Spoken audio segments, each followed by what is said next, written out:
Okay, I'm back.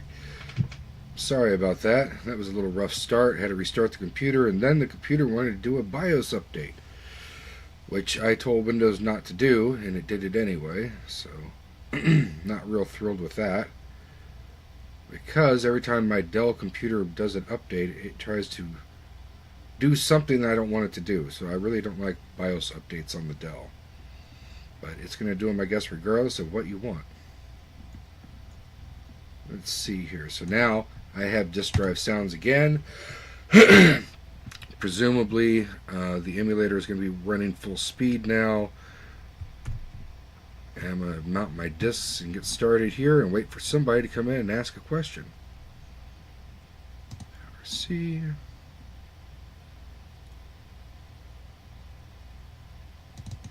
And until then, I'm going to work on this.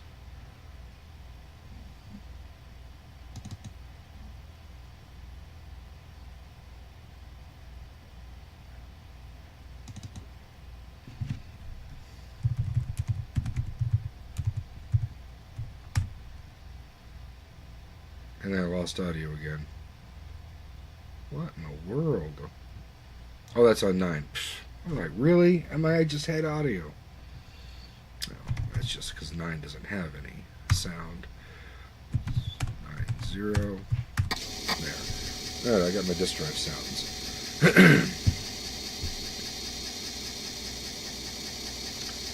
Now, where was I last night? Pixels percent.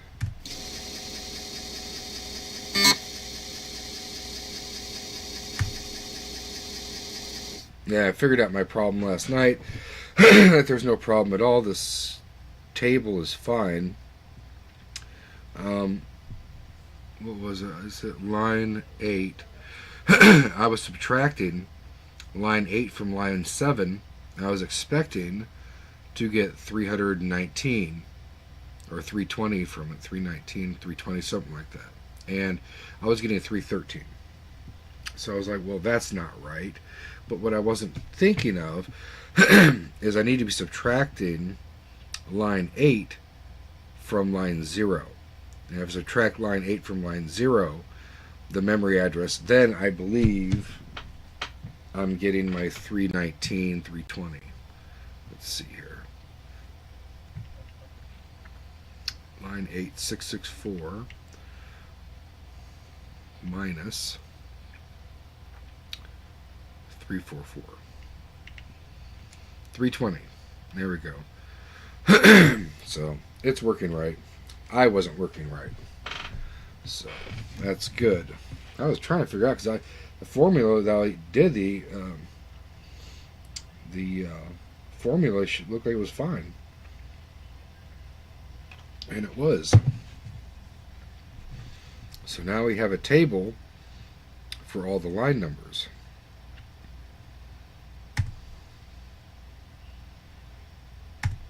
For drawing pixels. So now run stop. And ED.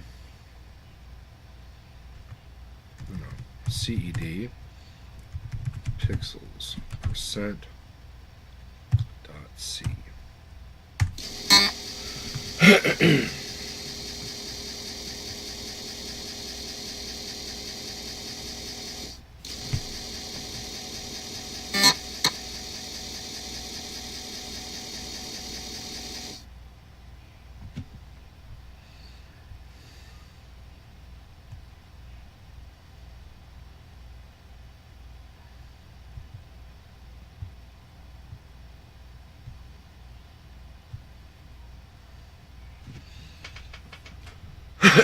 So we make this table.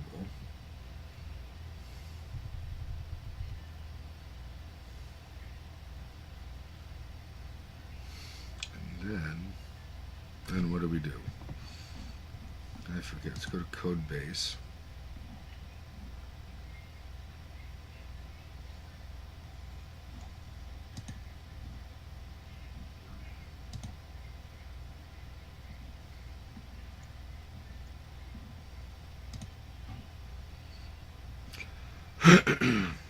separate too.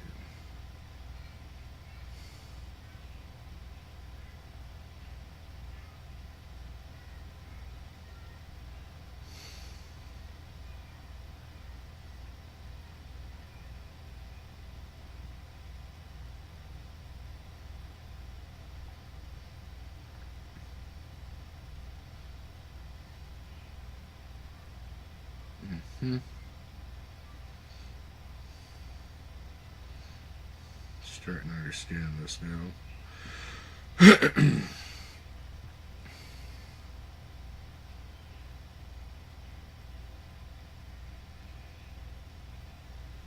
So for each line number,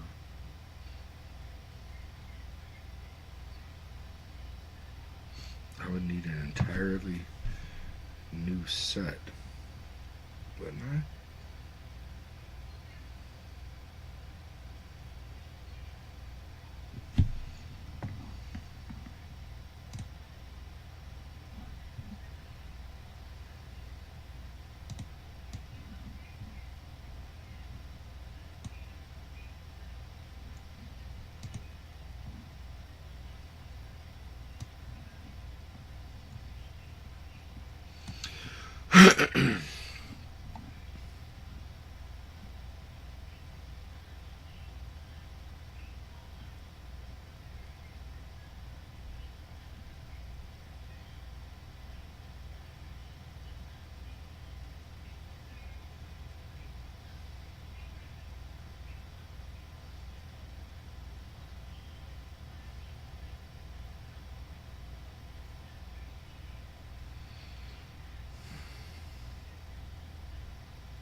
Well, I guess we could set the graphics mode and we could draw at least a pixel on the left side of the screen. We could try that with the table.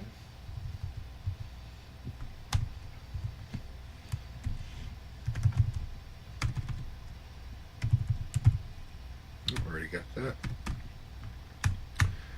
And what I need to do is get my other program in here so I can have an example. Get set G modes %.c.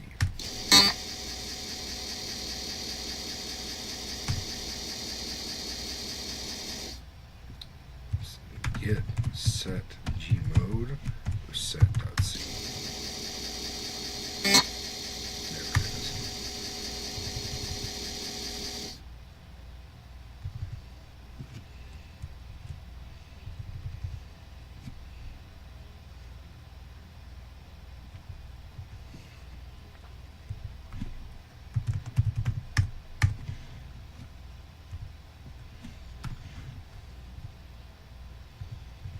Nope, I don't want to put it there. Duh, not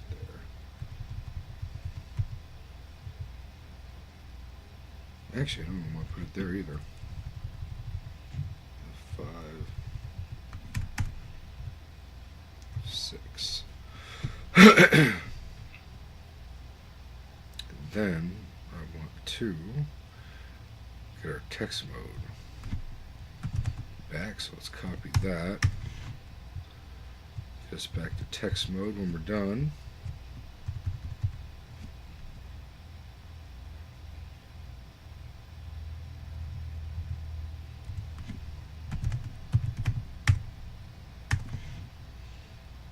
And we've got here 6. And I actually could turn those into functions temporarily. Oh yeah, I even put it in the wrong function anyway. Okay. Graph on.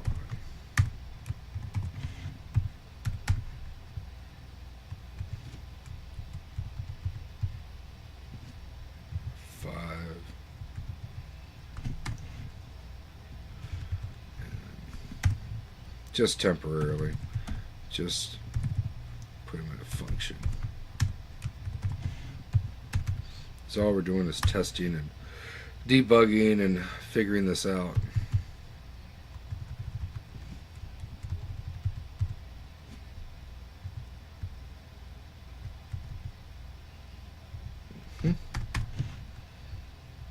Graph off.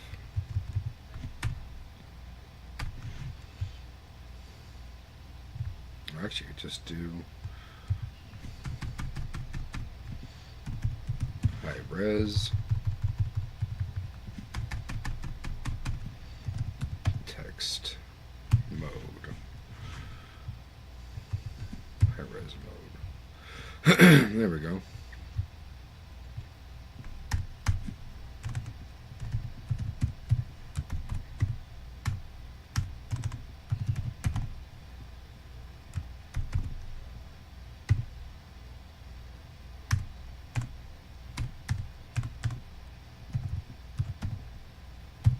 Text mode.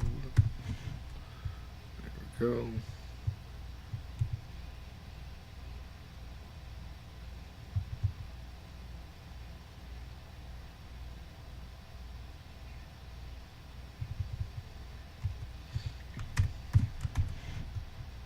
We don't need this right now.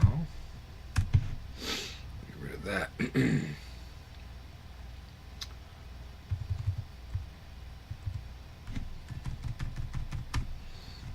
Could use that for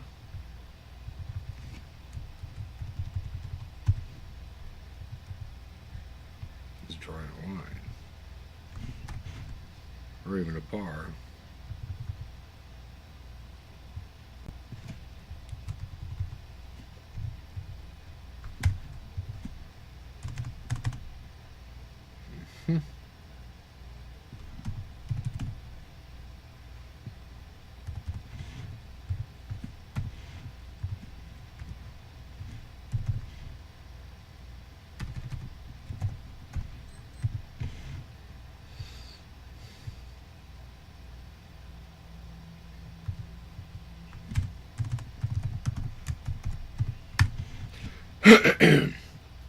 Give us a chance to see what we've done.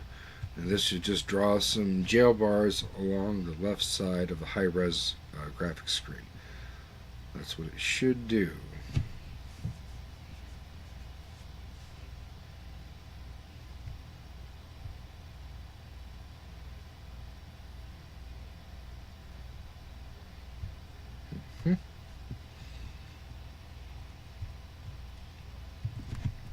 Put pixels %.c.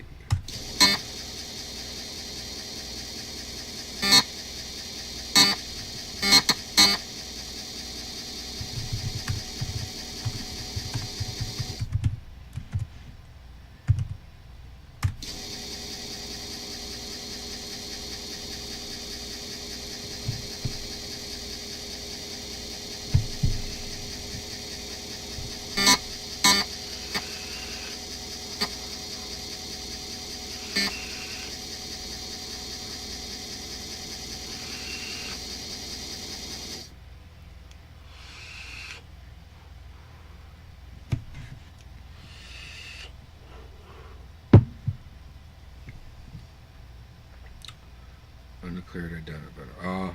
Yep.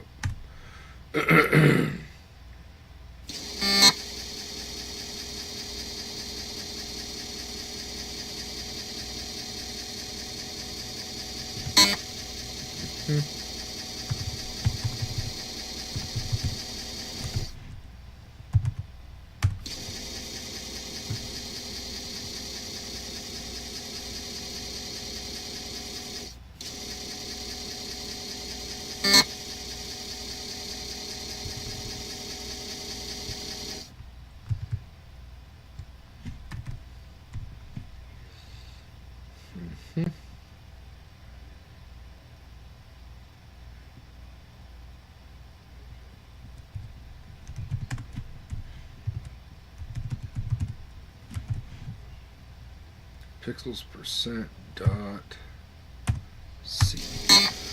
should fix that problem.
Hey there, Eric.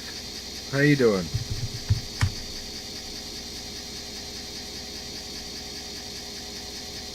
Link pixels percent dot O.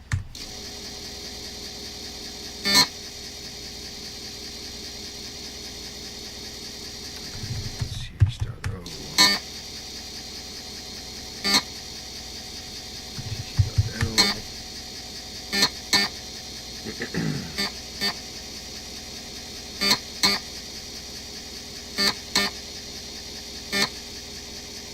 You got any programming questions there, Eric?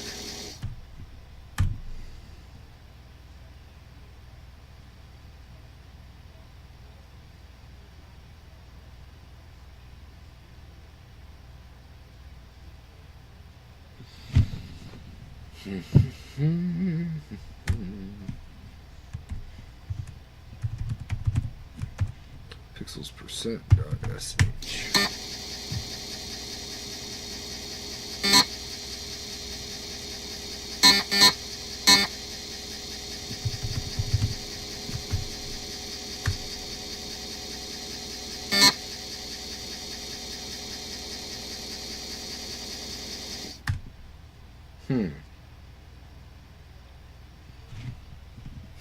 It's a buzzing sound. We should have some music.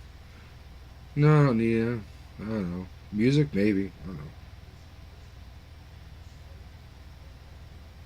Oh, okay. Buzzing sound. I'm programming a Commodore 64. Well, emulator anyway. Programming a Power C on it. So the buzzing sound is the disk drive.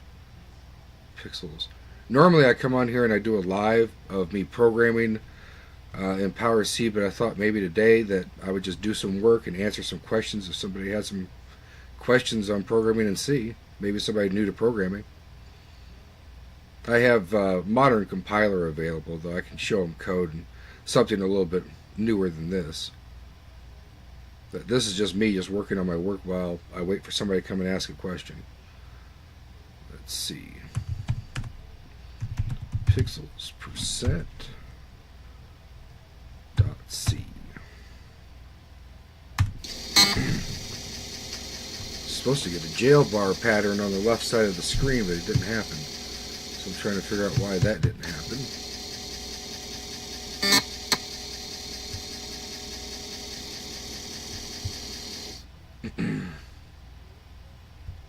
High res mode. Oh, duh, that's why that didn't happen. Duh, stupid.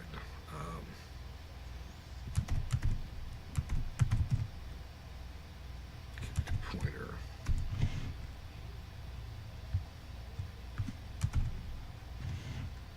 There.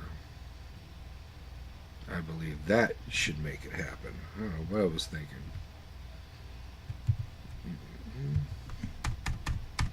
I don't need all that either.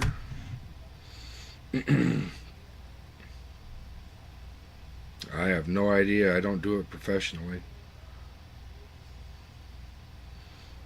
I can help people with programming in the C language.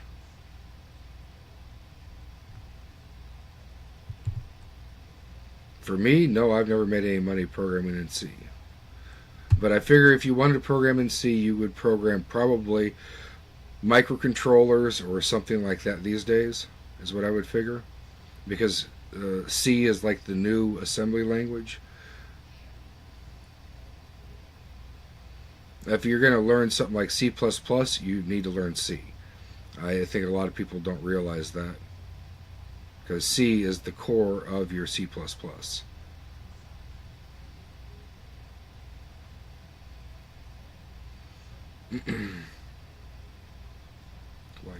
that should work, right? I have this unsigned character pointer. Yes, that should work. Let's see here. Put pixels %.c. Mind you, I don't program in C++, but I have programmed in Objective-C many years ago. I used to make some iPhone apps, but that's been 2009. It was the last time 2010, something like that. So last time I was making apps. Put pixels %.c.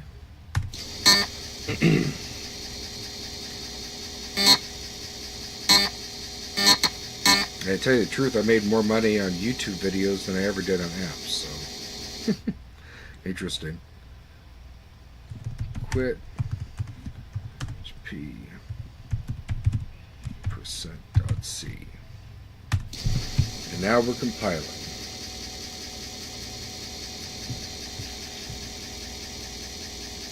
No, I never heard of it.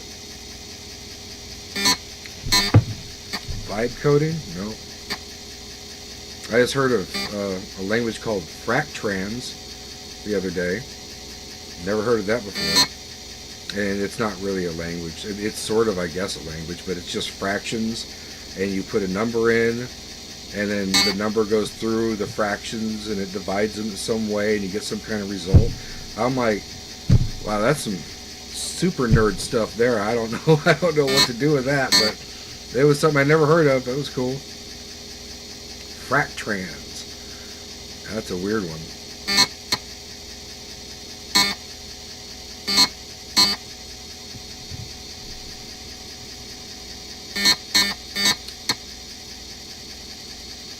Do you ever, I don't know if you're old enough, do you remember Commodore 64 computers? Did you ever program in the 90s or anything like that? Let's see, link.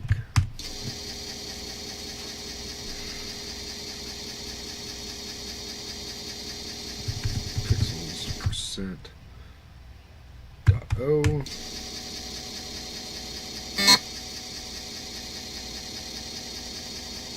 Oh yeah, AI. I mean, maybe they have special AI coding environments, so maybe it does it better. But I mean, I asked ChatGPT and I've asked Google AI to make a little program for me, and I'm like, dude, this is ridiculous. I'm having to correct the AI over and over again to finally get a compact piece of assembly code. And I did get it, and I'll give AI credit that it did finally, in the end, it did make one little optimization that I had missed in a routine. And I had saved 1 byte and 1 cycle. But it wasn't worth the effort of trying to correct the AI over and over again to get that result. It wasn't worth it. Now, if people want to program and try to use AI for that stuff, man, programs are going to get a lot bigger and a lot sloppier. Pixels % get ch.o. From what I've seen anyway.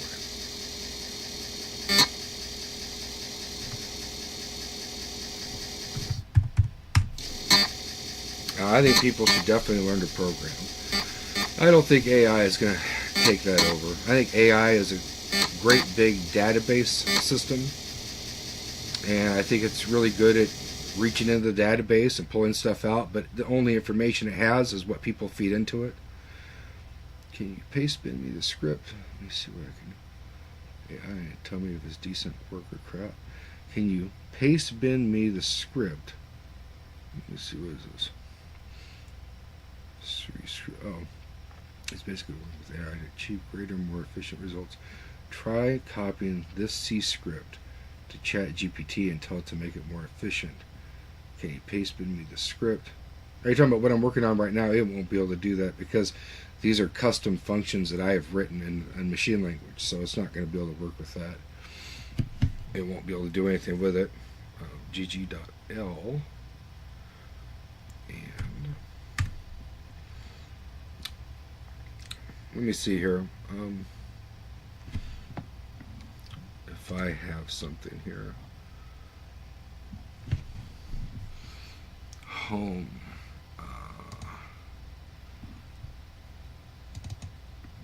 C64, power C,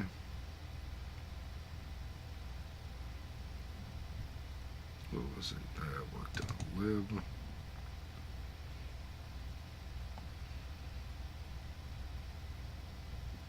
What was it I was asking? I'm trying to remember what file I gave it. I think, oh, that might have been under libs. Yes. PC libs work disk. And then I had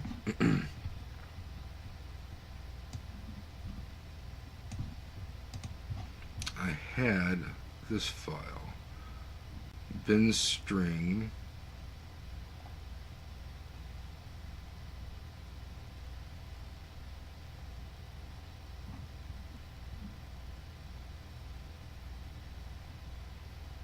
oh, it was on disk 2. Look at that.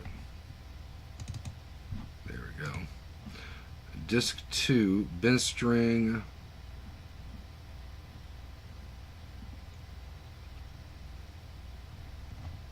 see here, bin string doc dot a,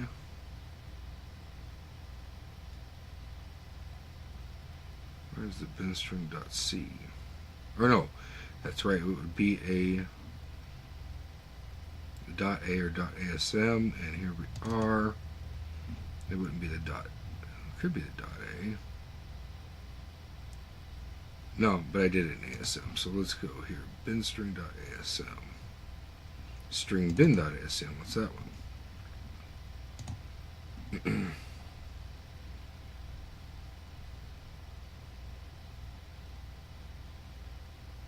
Yeah, I did not give it that one. This one you could optimize it, but you'd make sacrifices doing it.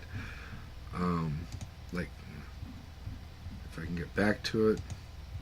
Yeah, this program right here, what this does is it converts, if you have a string that has ones and zeros in it, like let's say you're taking user input and say, hey, to the user, I want to get, put in number 5 in binary, and they put 101 in, and that would be in your string. This converts that string to a byte, okay? And this is not the one I gave it to optimize, because this could be optimized, but right here in the code, where you have compare 0 and compare 1, you could get rid of that, but then you would no longer check to see if the user had put in the right digits. You would get a binary number from any ASCII code in that string. So yeah, you could optimize it, but you'll sacrifice, and so that's why I left this like that. But this is not the routine that I gave it. I did bin string ASM, which may be this one right here, and this is the one where it made a little optimization for me. You see where I have save binary byte. Yeah, I'm using the X register to store in the 6502 assembly code. I'm using the X register, CPU register, to store the byte that I'm working on to convert a byte to a string.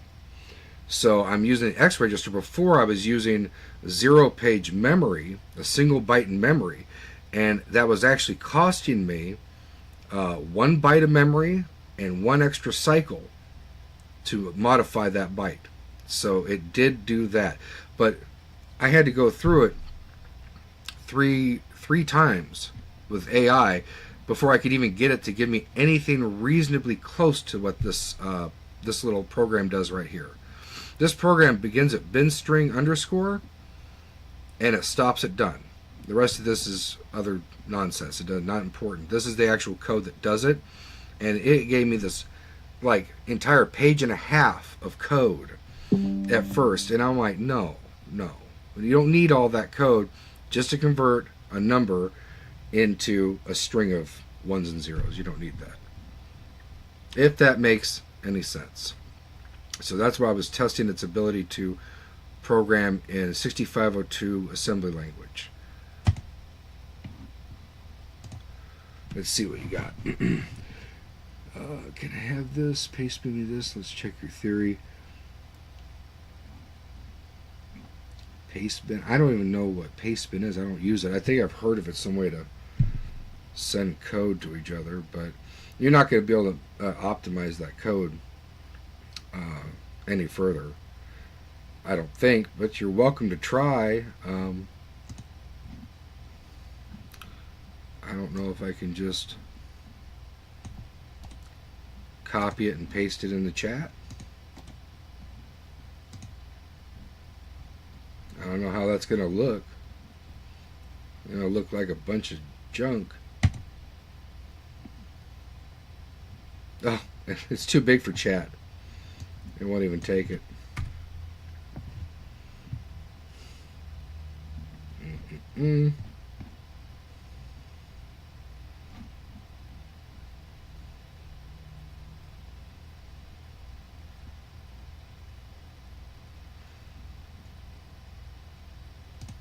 If you want to, I guess you could take a picture of this right here on your screen, and then I think your screen could your camera on your phone could do character recognition, and they could probably grab the code that way. Just make sure that you delete this line where end remove is and everything above it, because it's not really important. What it is when I put a chat message in the chat right here for you, it's more characters than chat will allow me to paste. Maybe I could paste part of it. Let's see. Control C, Control V. That's part of it. Pretty messy. Let me see if I can get the rest of this. Control C, Control V. Still too big. So let me give you down to ADC.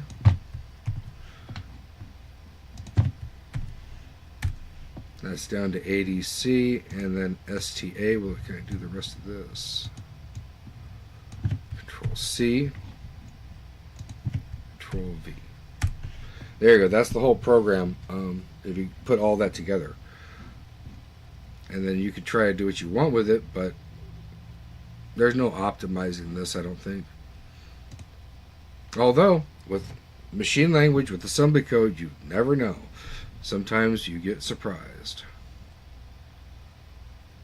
But what this program is supposed to do is supposed to take a number, a byte, one single byte, and convert it to the ones and zeros into a string, a null terminated string. This program doesn't even do the null termination. The null termination is, do I have the string in here? Oh, this is my older version, isn't it? Yeah, I don't even have the string in here. But what I did is I actually put the 9 bytes into the assembly code, and I put the last character is 0 there.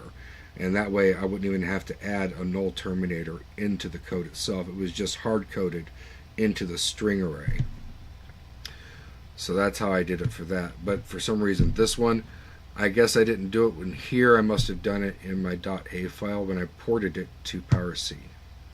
Because ultimately what I'm doing is I'm making machine language functions for PowerC for the Commodore 64, but I'm using an assembler to test these things out before I actually port them over. So when I port them, sometimes I make some changes, like this one.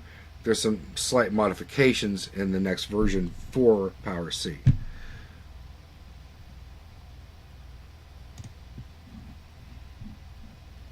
Okay, so let's see what we've got here.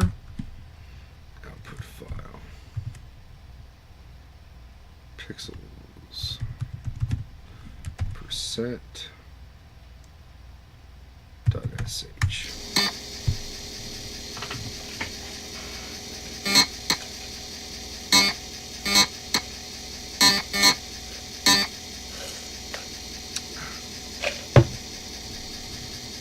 I should get jail bars on the left side of the screen this time, I hope.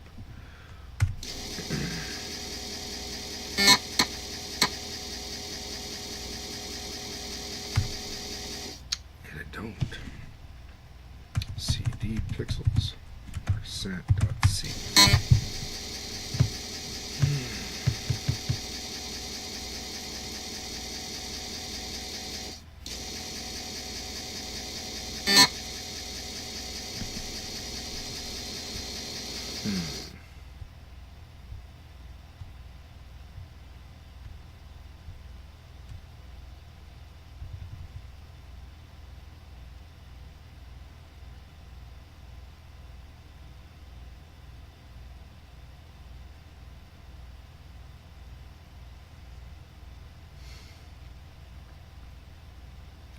Is it because... No?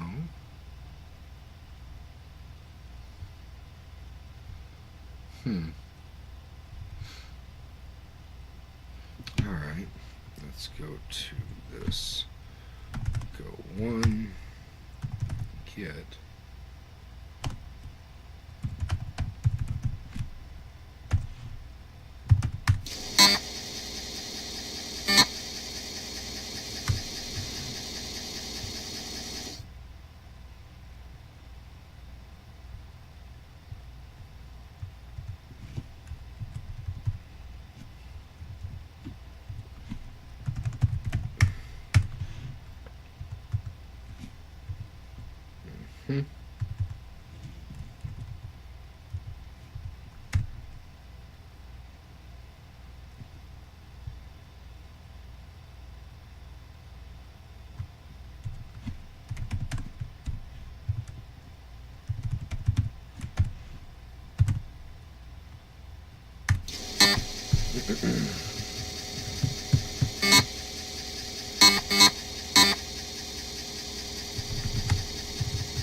Oh, don't worry, Eric.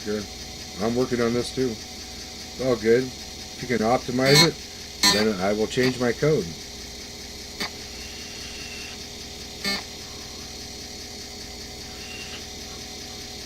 Remember, it just has to take a single byte and convert it into a string of ones and zeros to represent a binary number.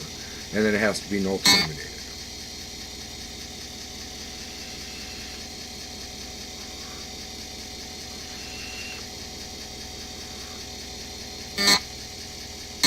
If you need a picture of the screen or something, let me know and I'll put it back on the screen for you.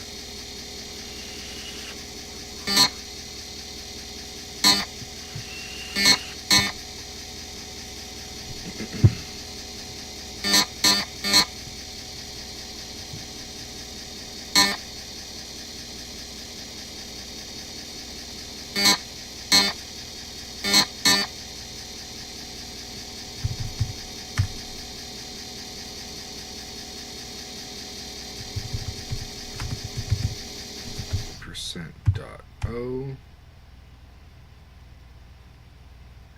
I'm working on a Commodore 64 emulator, and I'm working on a library, graphics library for Power C.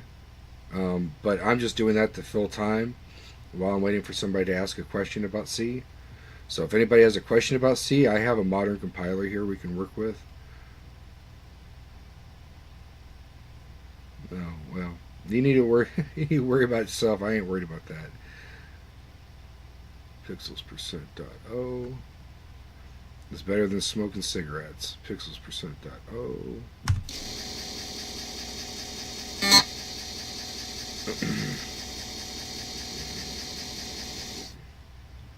Pixel percent dot O, and we have G dot L.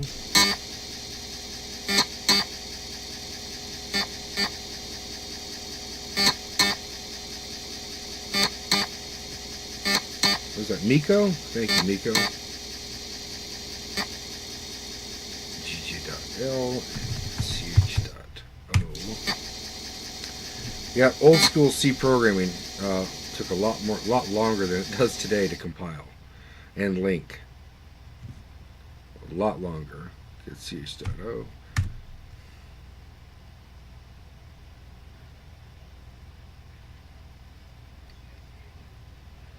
But if anybody has any questions, I have my command line right here, and I have GCC and I have TCC, which if you're learning to program and you're brand new, I like TCC. I think it's a simpler compiler to start out with. It's a very fast compiler too for C. And then I just like to code in Notepad or Notepad++. Let's see here.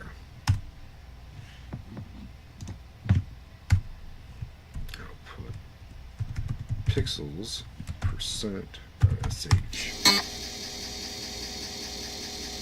I mean, we can even program in C and DOS, MS-DOS if you like. I've got emulator for 486, and I have Quick C and Mixed Power C available on that one. Pixels percent. Should have a jail bar pattern on the left side of the screen, but for some reason it's not showing up. But I'm getting the whole screen, and that's because I didn't modify my clear screen routine, but I did get jail bars. Let me modify that. Pixels percent dot C. And for my clear screen routine, I want it to clear the screen instead of putting jail bars on it. I just left the byte the same as it was in the other program. I forgot to change it. Let's see here. Clear screen with 0. And clear BMP with 0. And actually, we can do, no, I don't want to do that. Let's do 0. Put that back. The yellow and red combination, so that way I can see my jail bars later on here. Okay, so clear screen, yes. Clear bitmap, yes. Put pixels percent dot, and I add the percent because that way it tells me it's a test file. When I see the percent, I go, oh, okay, that's a file that I use to test functions with. And that's what this is, pixels.c.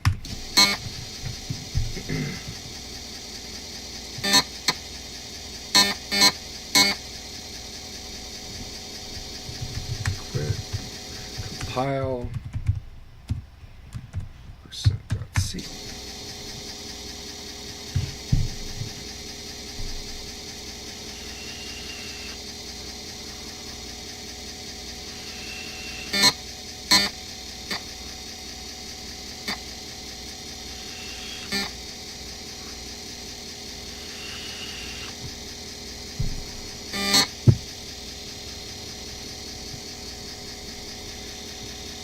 I think Eric is supposed to be working on optimizing some 6502 machine language code for me, but I think he's going to find it's pretty well optimized.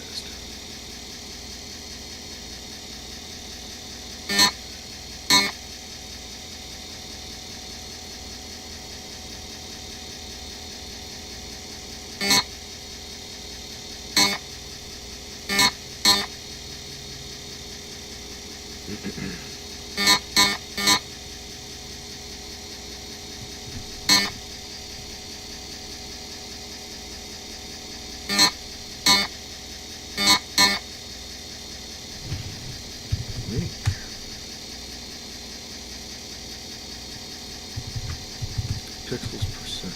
Oh.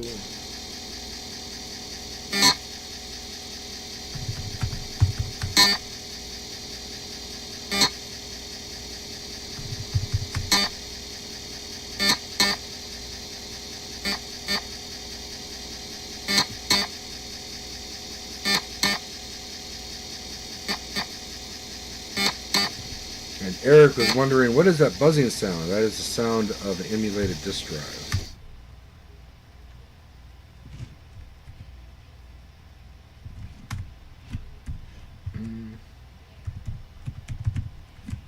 %.sh.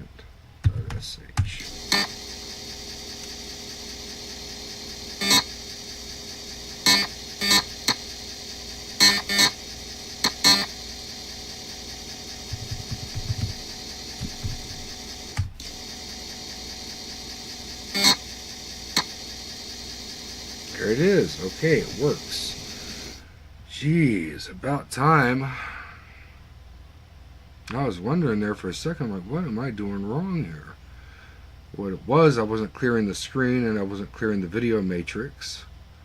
And that's why I wasn't seeing my gel bar pattern. So my table is working very good. This has nothing to do with this live stream. This is just me working on my own stuff until somebody asks me a question about C. Anybody wants to learn something about C, is new to C or something like that, I'd be happy to help. So there it is.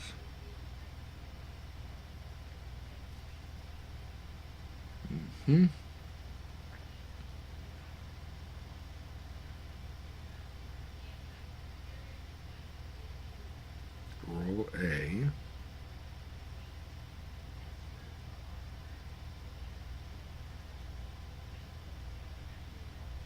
Bin string stx str. Now let me copy what you've written here.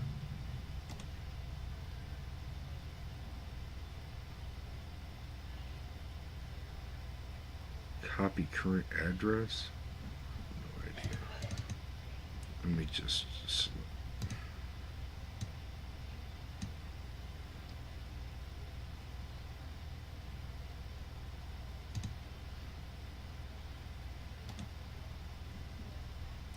copy current addresses.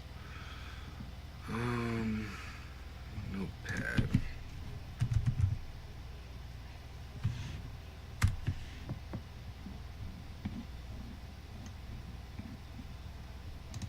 I'll just type it out. STX STR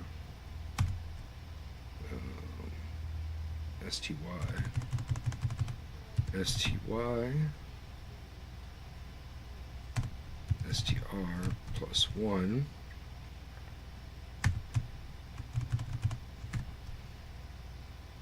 LDY number 7, very similar to what I've already written.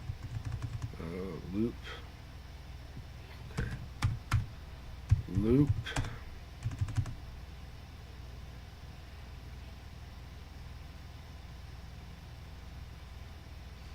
LSR A TAX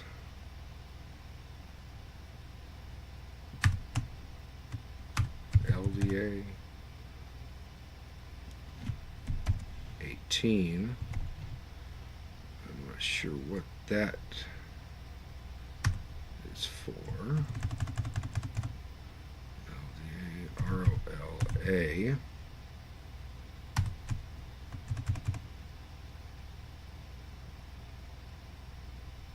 STA indirect post index to string, comma Y TXA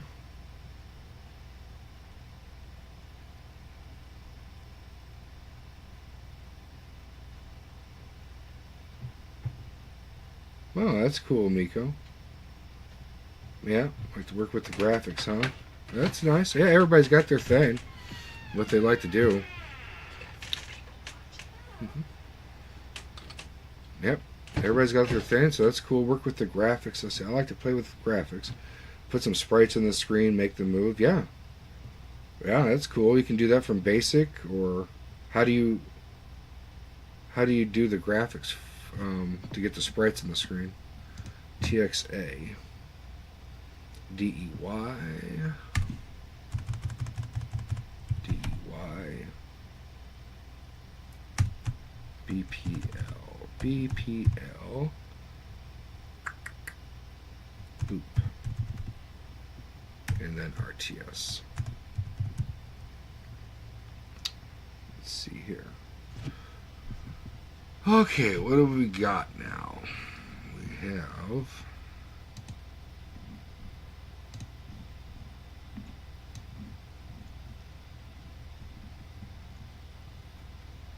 to compare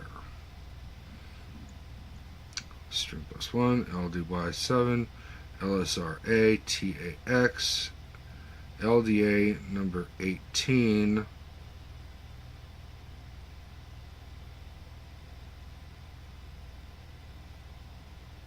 No, that would be ASCII code 48 on here for 0. But what is this? It says roll A.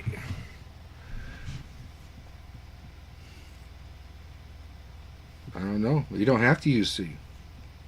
Use any language you like. This is just live for C.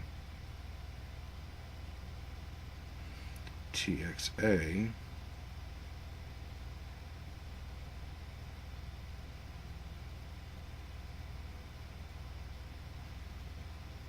What is this? LDA 18. Roll A. Every time you load the accumulator with 18, you're just going to move it to the left once. You're going to bring in something from the... You're going to make a logic shift right, so you're going to bring in the carry. So STA string... comma Y. Oh, I have the ADC in there. Right. Yeah, this is my old code. I guess I gave you old code. Let me show you this. But yeah, you did. Looks like you did an improvement, but the LDA 18's not right.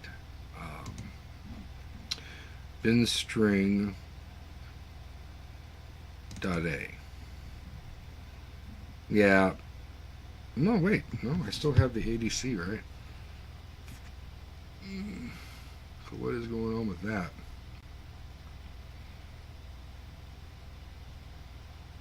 LDA.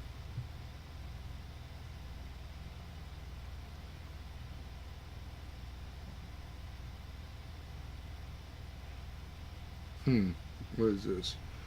I use Python, so looking at the simplest C code fries my brain. Yeah, C code's not that pretty. I started programming in BASIC, and then I learned C, and I was like, oh my god. I'm like, I want to go back to BASIC. But I've just been programming in C so long, I'm just used to it now. Python I don't really care much for, though. I like Ruby, though. Ruby looks pretty cool. For an object-oriented language, I like Ruby. I did some, what was that? Set Objective-C, which is like a small talk mixed with C. It's very verbose, though. Yeah. I mean, it definitely, you can see what your parameters are and what they mean, and that's kind of cool. But it was a lot of typing, that's for sure. But everybody likes Python these days. And I recommend to people that want to learn programming to definitely start with Python or something like that. Is good because Python's just so popular, and I'm pretty sure it's an easy language to learn. I've tried to learn it, but then my brain just shuts down and I want to go to sleep, so I just get bored with it. I don't know. Modern programming for me, I don't know. I just do this for hobby, so I tend to program the old stuff like the Commodore. So yeah, you did optimize it. The only thing that's weird is I know I already did that optimization, but I'm not finding it. right here. Let me see why. Because that ADC, yeah, I got rid of that before. Because you're right, we do a logical shift right. We load the accumulator with the character code for 0, which is 48. And then I did a roll in the accumulator, but for some reason I have the ADC in there.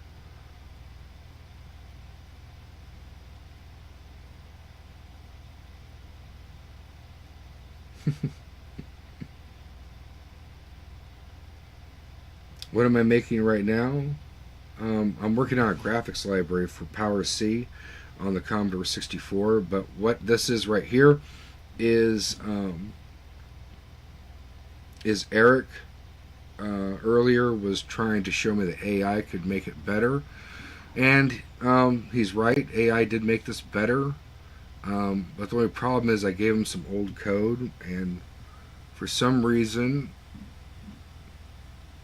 I don't know why, I gotta look to see where the right code is for this. I gave him some old code to work with, so AI did a good job.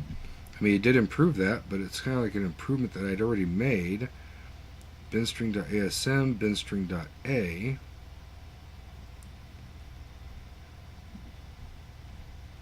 I'm going to open another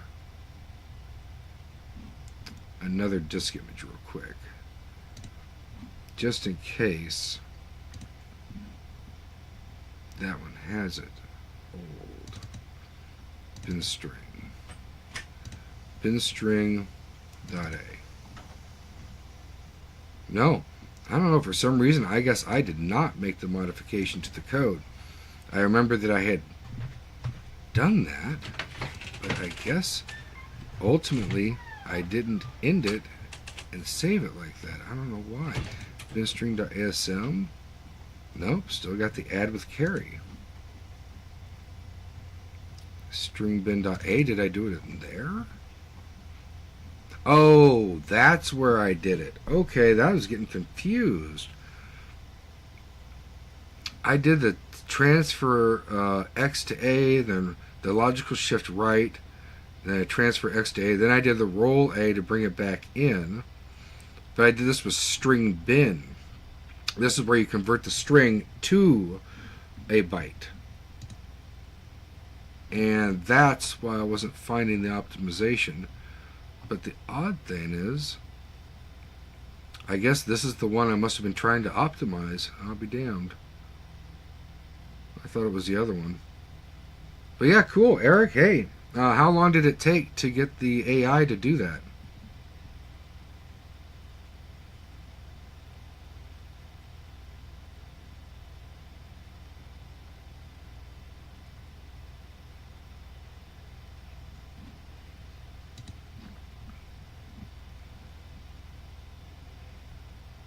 Roll A, STA string, comma Y, transfer X to A. Yeah, okay. Decrement Y, BPL loop, yeah. But yeah, roll A is better because it saves a byte. And I'm not sure how many cycles. I'm not sure how many cycles add with carry is, but it may save a cycle too. Like 3 minutes? Oh, cool. Well, good job, Eric. I will save this code, and I will have to try it out, and then modify my existing source file and upgrade it a little bit. I thought I had already done it, but apparently I did it with the other file. Sorry, I should have paid more attention and gave you the right stuff to work with.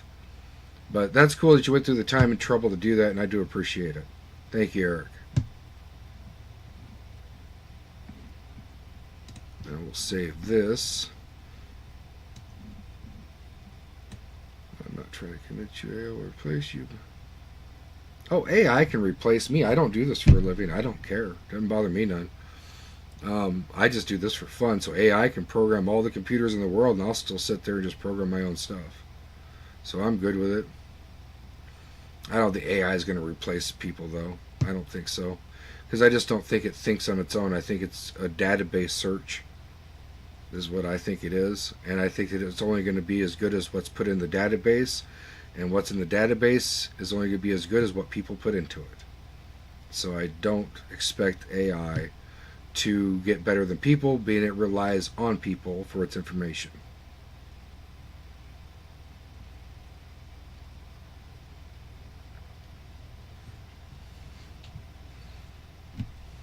But I could be completely wrong. I don't know. Like I said, this is for learning C in here. I don't know about AI. I've had mixed feelings on it before, and then I've heard other stuff later. So, yeah, I'm not sure where this AI thing's going to go here. I know it's going to destroy the environment with data centers. That's what seems likely. Because people are using AI for every little thing, for wasting resources, really.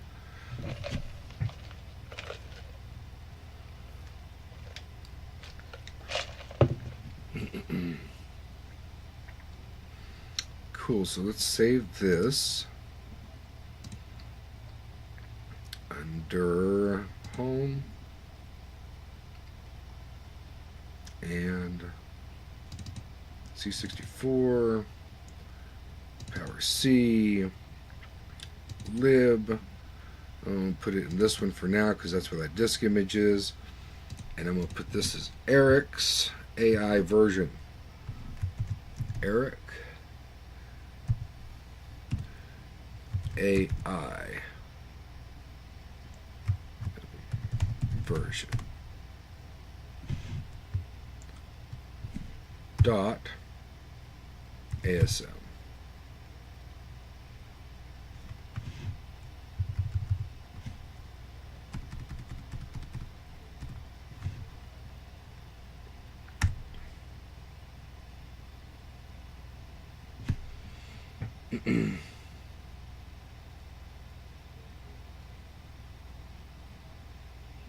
Yeah, I know it's got incredible resources that we don't have.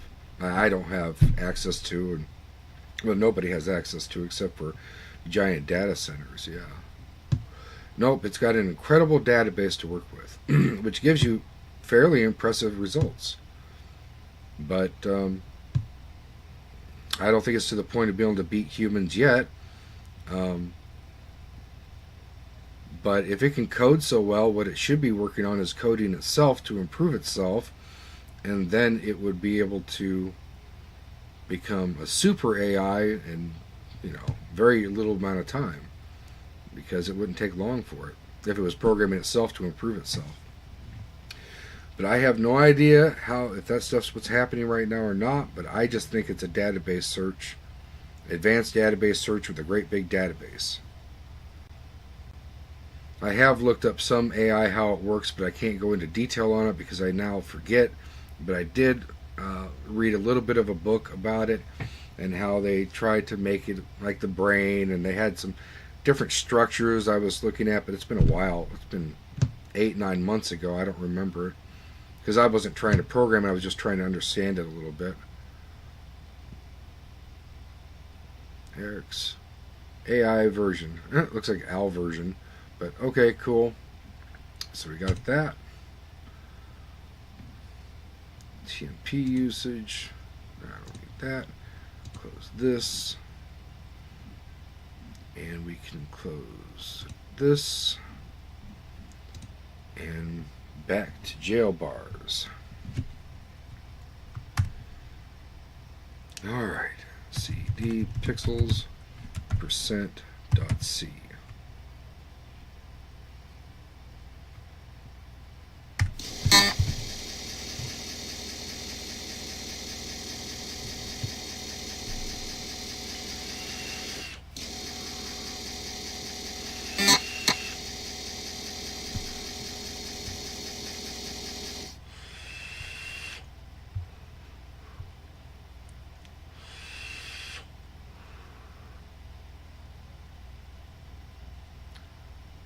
Oh, okay. Hey, Eric. Well, hey, it was great having you, buddy. Get some sleep, and I'll catch you later, bud. Thanks. Thanks for watching.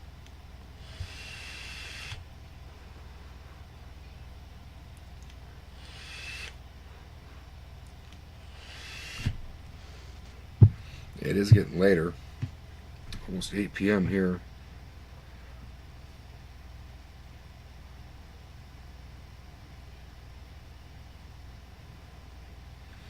Funny, I've had this live stream going for a while and nobody has asked a single question about C. I guess with a lot of resources and books and things like that, maybe people don't have a lot of questions. It's possible. This is the first time I've ever tried to do a Q&A anyway, so...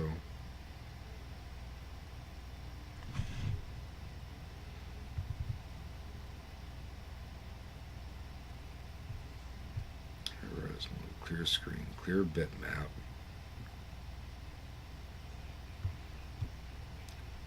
So that works. The table works. The jail bars are on the screen. What am I doing now? What do I do next here?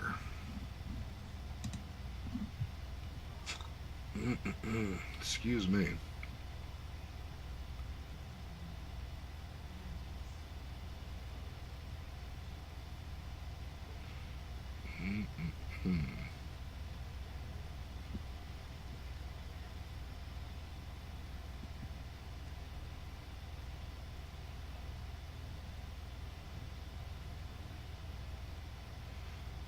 Oh yeah.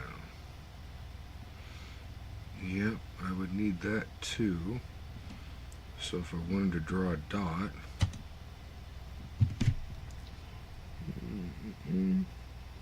should you learn C? Depends on what you want to do. If you want to learn C++, you should learn C. If you want to program low-level things, like microcontrollers and stuff, you should learn C. If you want to make video games, I don't think you need C. These days, I don't think so.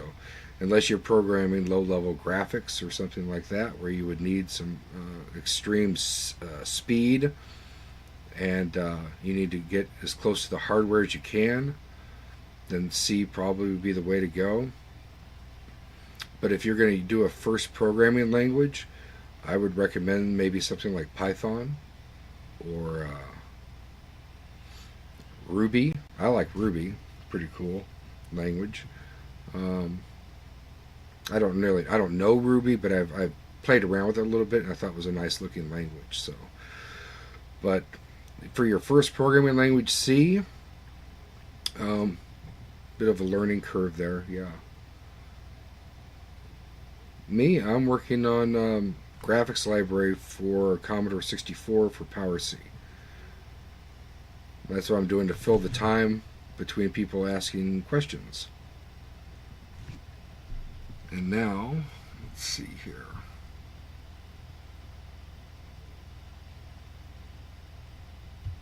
But if anybody needs to ask a question about C, we don't have to give examples in here. I have command prompt. I have GCC and TCC on here for modern computers so we can compile stuff. This is just from my own personal project.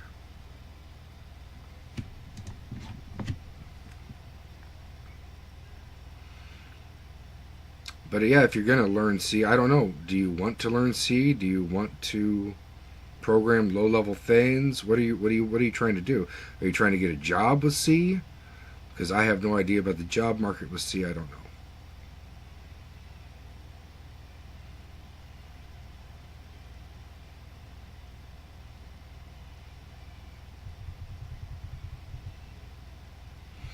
But I mean, this is C right here, and even though this is very old, it's still, I could still compile this in a modern compiler for the most part. This code right here actually would compile fine, but the way you pass parameters to a function like this, this wouldn't compile, no, because I pass a parameter in a very old syntax right here. Modern C, you would actually put unsigned up here.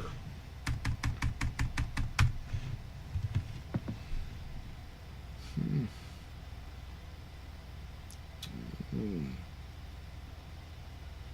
2718, how do you say that? Cebus?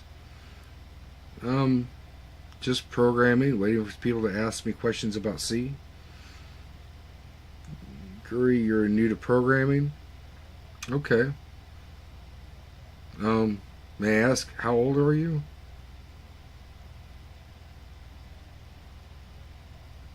Like if you're young, maybe you want to make a game or something like that, and you want to, like I said, I would suggest if you want to learn programming, go with Python or Ruby.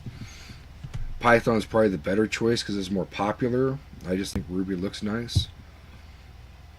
If you program in straight C, you're going to be, your programming environment's going to look like this. That's what you're programming for a while. You're going to be in the black box right here, printing hello world and going through loops and counting things and stuff. It's going to be pretty boring for a while.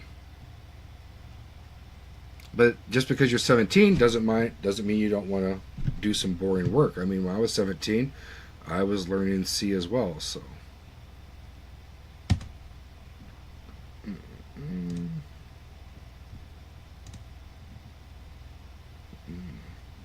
You're interested in cyber programming, interested in cyber. Yep, I don't know anything about the internet stuff. I never programmed that. Networking, all that. That's a mystery to me. So I am not qualified to answer that question, how to get into that.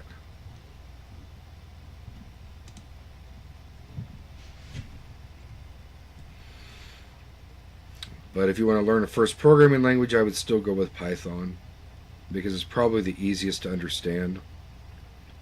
The problem is, too, though, is when you learn a high-level language, it's good to get your feet wet with that. But if you keep going with high-level languages, you will remember syntax, you'll remember the commands and things, and you'll put them in a certain order, but you'll never truly understand what is going on underneath all that high-level code. And that can be a hindrance later on when you get to be, good at Python. You're still going to be like, how does it all really work? That'll be a question that you can only answer by getting lower level. I wasted my 20s. I learned C, C++, Python, but I have never used them. I'm 30 now. What would you recommend me to do? Well, I'm sorry to hear that. But it's the same as me. Like, I don't do C programming for a job. I do it as a hobby because I like to do it. So what do you do now? I don't know. I wouldn't say it's wasted. But you just have to do something for yourself, I guess.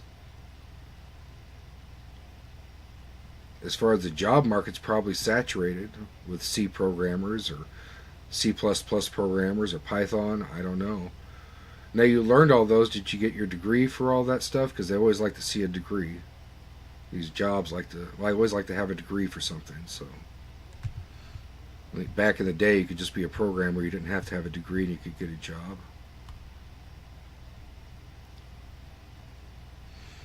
Oh, okay. You've already learned the basics. You learned loops to arrays to structure, but don't know what to do with the basics. Okay, we're talking about C, right? What is your name exactly? Is it Guri? What should I call you? MVP?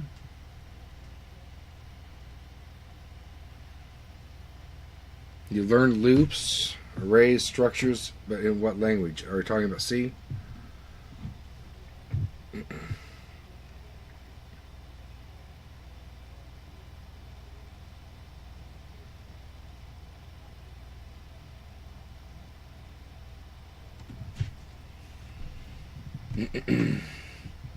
Because in C, the basics are we create functions. Like this main function. Every C program, mind you, an executable program has a main function. Yes, in C. Okay. Alright, so you've learned your basic loops. You've already learned the basics. Loops to arrays to structures, but don't know what to do with that basics. Right now, all you can do is program things on the console. Never use them in a work environment. I used to do a little bit of assembly, PCB design, but eventually I got bored. Well, assembly, yeah, I do some 6502 assembly. You got bored with that? That sounds kind of like a pretty cool job. I don't know. I probably like that.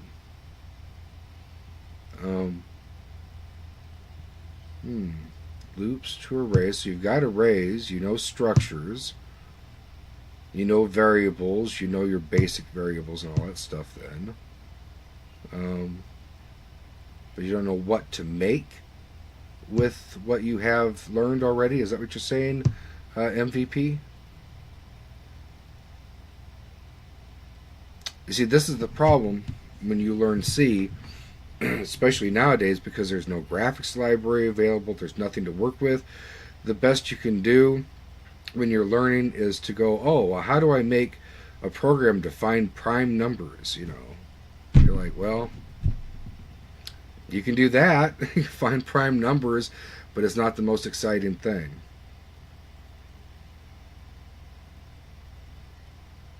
Yeah, so you're trying to figure out what to make with it.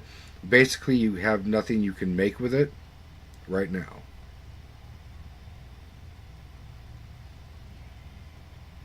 Yeah, job hunting seems terrible for not even programming, just for everything. Unfortunately.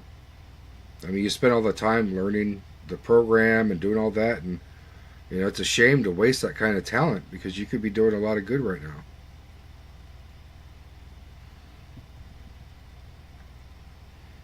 But yeah, MVP, you can make a program to find primes. You can make a program to do math equations of some type. Like once, see, what did I program? I made a program to figure out ohms and figure out like electronics calculations. But there's literally not much I can do with C on a modern computer. On this old emulator, I'm working with graphics. But if I get into the modern computer, we're not even really programming the computer, we're programming Windows. So I'd have to learn all Windows programming. I don't know any of that. I don't mess with it. I'm older and I'm bored with that. I just want to do the stuff that I'm used to, and I can actually do something on an older computer with C.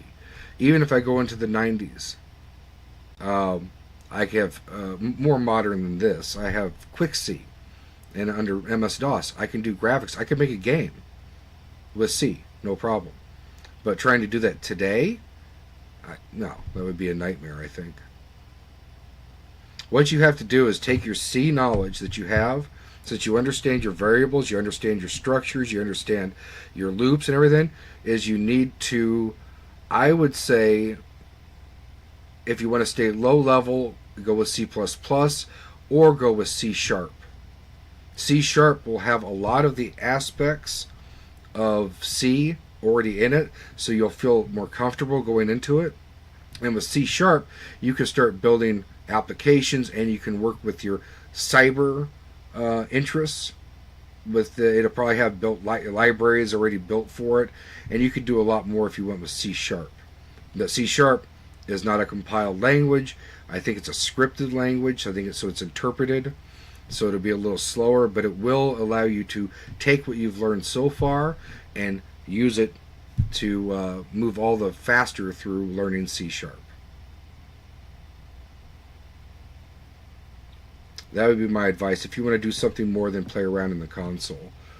Because if you want to do any real programming with C, like I said, you're going to be in this black box right here for a long time. And it's going to be very boring, and you're going to get discouraged, because I would probably get discouraged with that for sure. One thing I did make recently, there's sometimes I do make a modern program, but it's a console program. Like I made a program that will read old school disk images, and it will give you the directory listing. And I made that program so that way I could post those directory listings on my GitHub so people could actually see what was on the disk image. And so I made that for myself, and I posted that to GitHub. That's something I did recently, and I programmed that and I think I compiled it in TCC, which is TCC is a tiny C compiler, not really being maintained anymore, but it's a pretty fun, nice little compiler to work with, and it makes a small code. It's a very fast compiler, and I just like it because it's just small and it's quirky, and I kind of gravitate towards oddball tool sets, like what you see in front of you right now, this Power C. You know, nobody's programming in this, but I do. And I like the tiny C compiler, but you can use GCC, which is a major mainstream command line compiler. So you can use that, GCC. And you can compile the stuff just like I do in TCC. But yeah, you're going to be stuck with text-based stuff. My GitHub, kind of a mess. I'm warning you, but you can find it under Groundhog Graphics. Let me see here if I can just get you a link.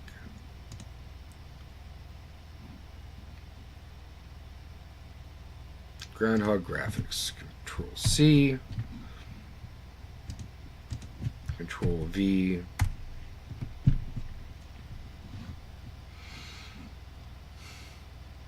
And unfortunately, it's a little bit of a mess because, like I said, it's a hobby, and a lot of times I've made programming, like made functions and stuff, but I never created really any documentation for it and stuff like that. So it's a little messy. But if you follow the README, it tells you more. But this is all stuff basically for Power C for the Commodore. And if you're not doing Commodore programming, it's not going to really matter much. Because mostly what I've been working on, like I've been getting a little rusty at C, frankly, because I've been programming so much in 6502 assembly language, I haven't been programming in C.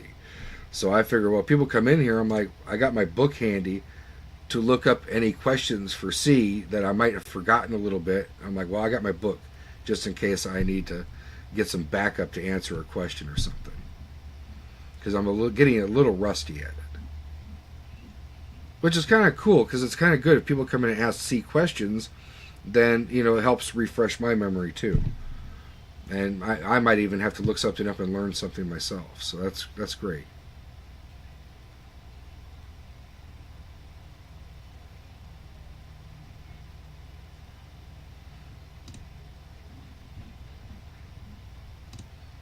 Text mode.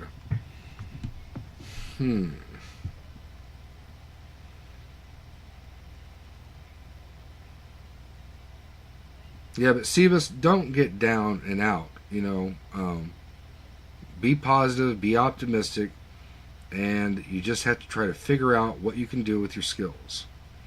This is what I'm doing with my skills. I'm online, answering questions and programming Power C here. So that's what I'm doing so far. But I'm sure that there's a lot of other things that could be done. Like if you wanted to work with electronics or something and you wanted to do like Arduino. Arduino seems pretty cool. You could program that in C, but you don't really need an in-depth knowledge of C to program an Arduino. You need to know loops and some basic stuff, but yeah, it's not going to be super hardcore C in an Arduino. One of the fun programs I ever did was programming a STM32 microcontroller for reflow oven. Oh, that sounds cool. STM32, I believe I've heard of it. Well, you see there MVP, what he's saying? Because, you know, if he did that, he probably programmed that in C. Pure C, yeah, purely C back in 2013, and that's the kind of thing you'd be programming C these days. Is I'm working on a microwave oven or something, and that's or something for maybe a car, maybe another appliance, something like that, is where you could use C these days.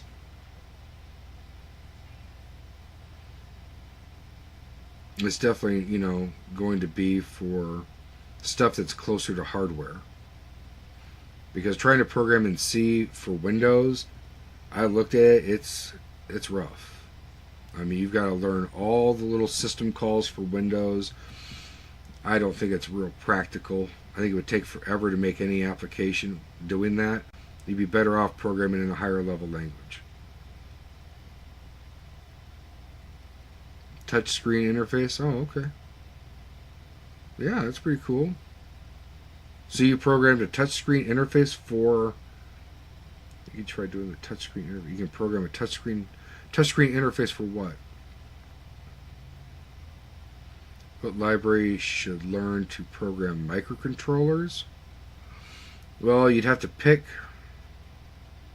like a microcontroller like an Arduino, and they have their own IDE, integrated development environment, and you can actually has a simulator or something like that. You can bring it up on your computer and you can program in C on that. And then I think they have an emulated Arduino board, so you could hook up some electronics to it, but you're going to do some basic stuff, you know, like make an LED blink, stuff like that. I have an Arduino board. I don't remember where exactly it is, but I haven't gotten to the electronics yet, and I would really like to learn electronics and then apply my C programming skills to electronics. So rather than trying to make video games or something, actually take programming and make it do something in the physical world, in the real world. From hardware to software and library, it really depends. Like Groundhog said, you can try Arduino. Yeah. Arduino would be great for the beginner because they've got it all set up for you and make it pretty easy to get started. And once you get started and you get the fundamentals, then you know you can go, well, now I kind of know what I'm doing. You could pick your own chipset for whatever microcontroller you want to work with, and you can, you know, branch from there. But it's best to start with something that's user-friendly to get your bearings, because I've seen a lot of people go, oh, I want to learn hardcore stuff, I want to learn C, I want to learn it from the command line, and then they get discouraged and they say, oh, forget programming, it's just too difficult. Well, you know, my first programming language wasn't C. My first programming language was BASIC, and I programmed in BASIC solid for, you know, a few years as a kid before I tried C. But at least I had knowledge from BASIC that I was able to understand the C. But even then, C was still confusing. The simulation estimate is a bit tricky and not as accurate. Oh, okay. They just basically don't have as much support for the STM as they do the Arduino, probably.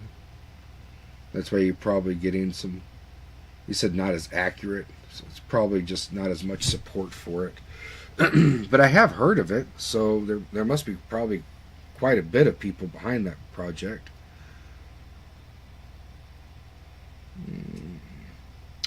What was it? Oops, what am I missing? What was what?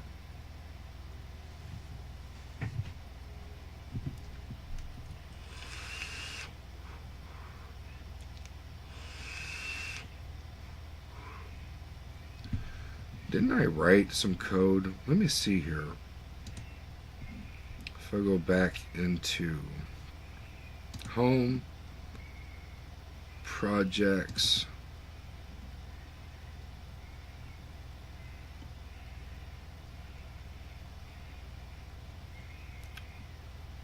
Numbers? No.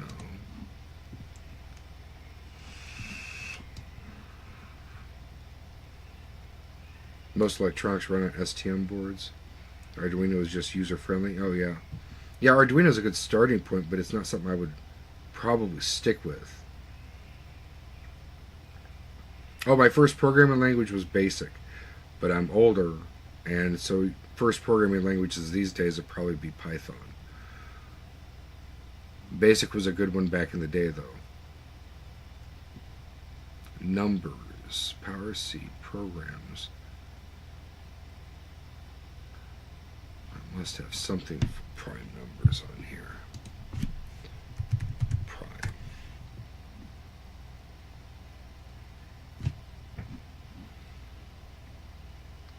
Projects QC.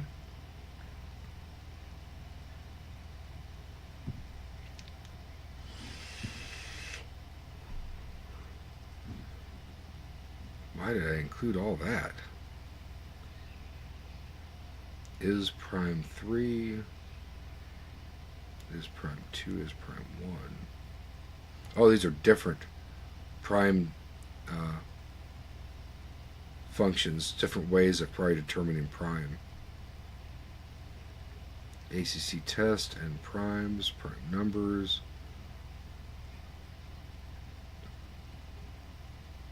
Which test would you like to perform? Is prime 1, is prime 2, is prime 3. An accuracy test. Okay. Now I've hidden my chat box, so I've got to do that. Another thing you can try with C, if you're like a physics geek, yeah, you can try multi-physics simulator. Ooh, that's cool. And try to write code into the console and say calculate the heat. See, Ceebus, he's got some good ideas here. Coefficient of an iron bar. Pfft, that's pretty cool. Yeah. Yeah. Ceebus, he knows what he's talking about with this. Yeah, that's some good stuff you could do with C. I mean, it doesn't have to be exactly that, but something along those lines. Those are good examples right there. But I said it would be something probably to do with math, would be your best bet. Let's see, prime numbers with C.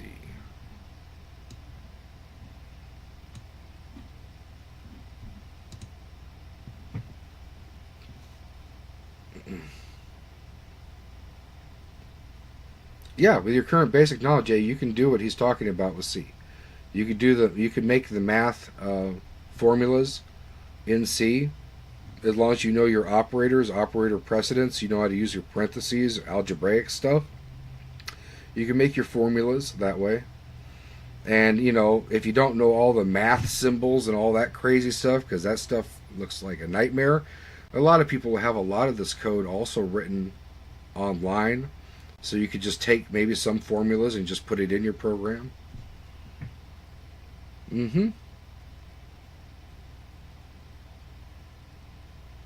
Yeah, Ceebus is right. Yeah, absolutely. It's a perfect thing to do with your current level of C. And you can do it right here in the console window and get your results. So that's good.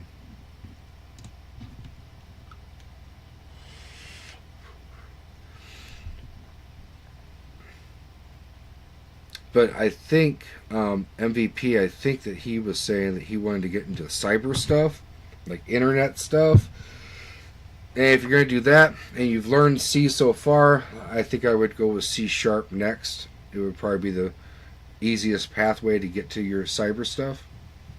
That'd be my guess. But I don't do cyber stuff, so I'm not the authority or the person to really ask on this. But it would seem to me what you've learned so far would at least apply to C#. Yeah, right. Most of the formulas would be on the net already, so. And you can learn a lot by making little programs like that. Not just programming, but you can learn a lot about, like he said, physics. And that's a pretty awesome subject to learn about. So, you know, he's right. You could do it with electronics even. Like I did before. I made a program that would find my current or my amperage or my power, you know, in a circuit. And I made that kind of stuff while I was trying to read a book on electronics. And I thought, well, I'm not going to remember all these formulas, so I'm like, well, let me put it in a C program. And I did that. Like, I probably have that even here. Let me see. Let me see if I have that here. Learning CPP.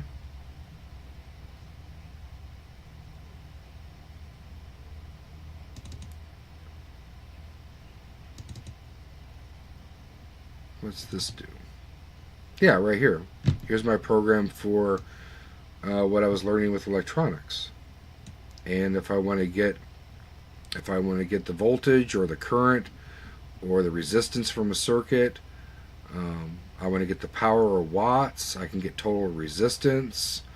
I can get the VI curve, which hell I don't even remember what that is really. I can test graphics mode. I don't know what that is. I was trying to do graphics, I guess. Test graphics mode. Welcome to main menu. Apparently I never finished testing graphics mode. But, yeah, sure, Cebus, that's cool.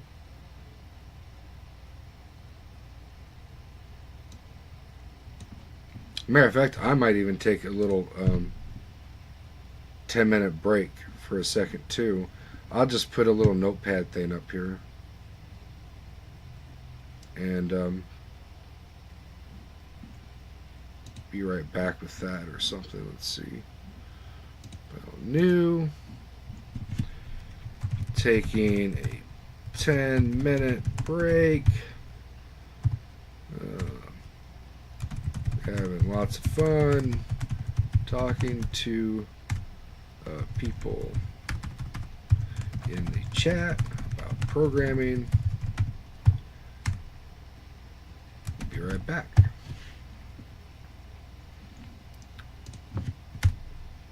There. Cool. Yeah, MVP, there's some good ideas there by Cebus for sure. I'm going to be right back. I'm going to take a 10-minute break. I'm going to stretch my legs, and then I will come back. So, glad you guys are in here, though. You're really, you're good to talk to.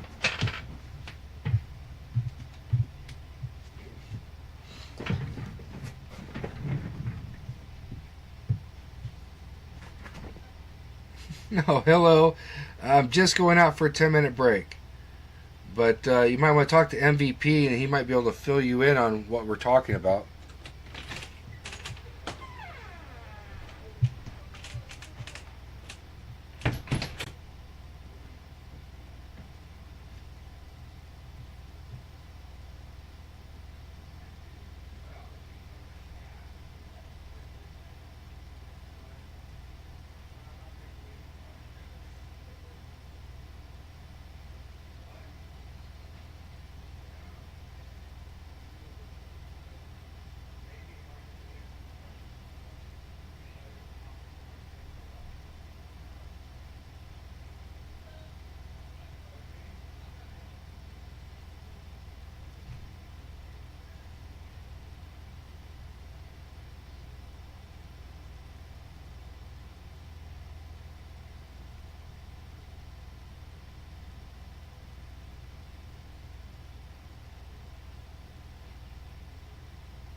Alright, I'm back. Oh, I'm back. Oh, let's see here. My class has started. Okay. Well, see you later, MVP. What are you guys talking about? Be right back 10 minutes. Cool. Hello. Yes, sir. See ya. Alright. Very good. Well, if anybody has any C questions, go ahead and ask. I'll be going back to what I was doing before, which was programming in C on this antiquated emulator of a Commodore 64. That's what I've been playing with until somebody asks something. And it's a graphics library is what I'm working on. So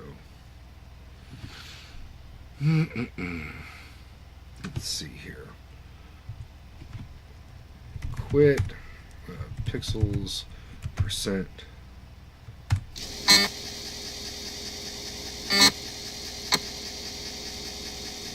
Yep, and I got lines. I've got lines. That's right. That's where I was at.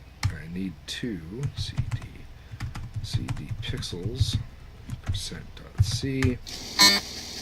I need to make a bit mask.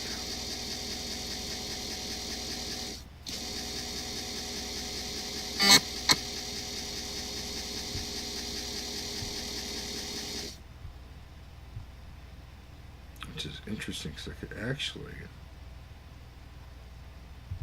can make my bit mask. Too bad I can't do it in binary on here. That would be easier.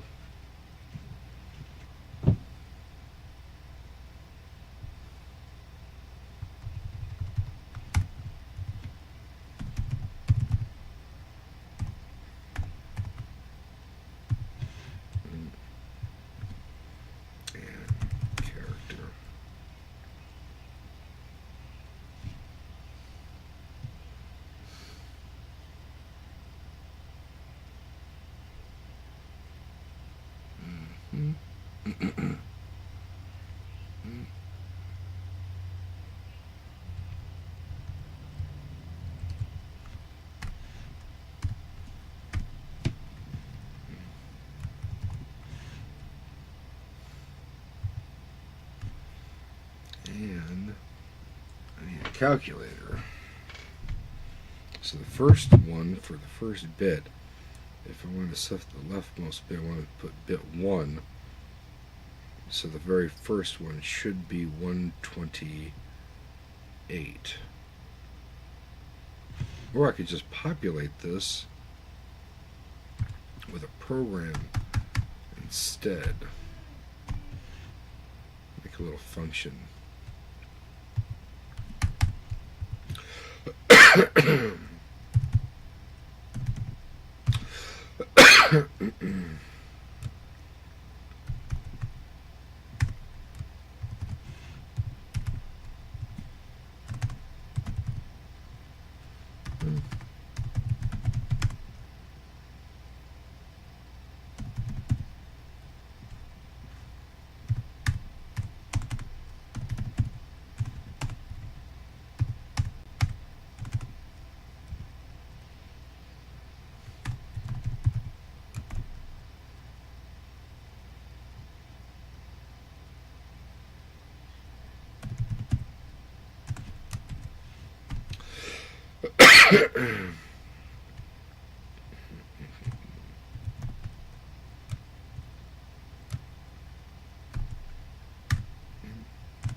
I will do a for loop, won't I? Let's see here.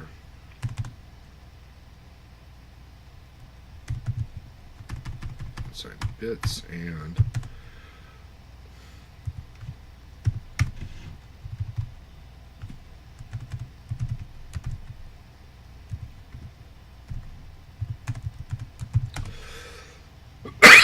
jeez. Yeah, that's an 8.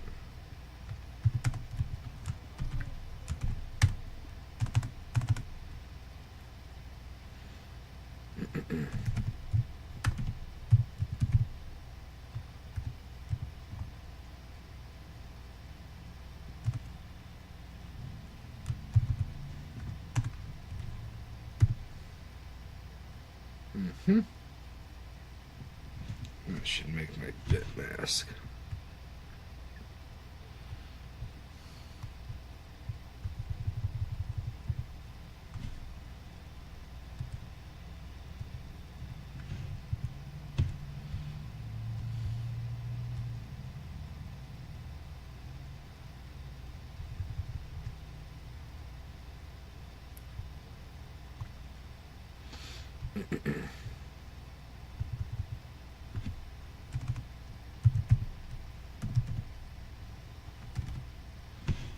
What was the name of the function?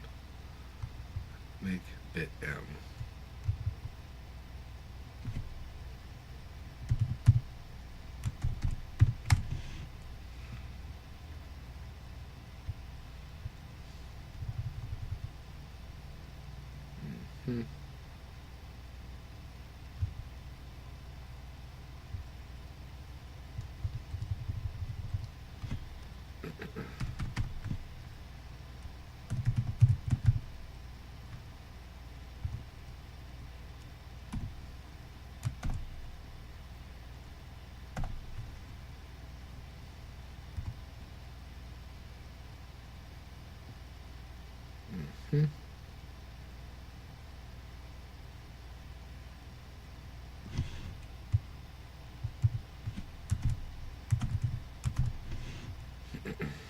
Oh, it already has characters in it.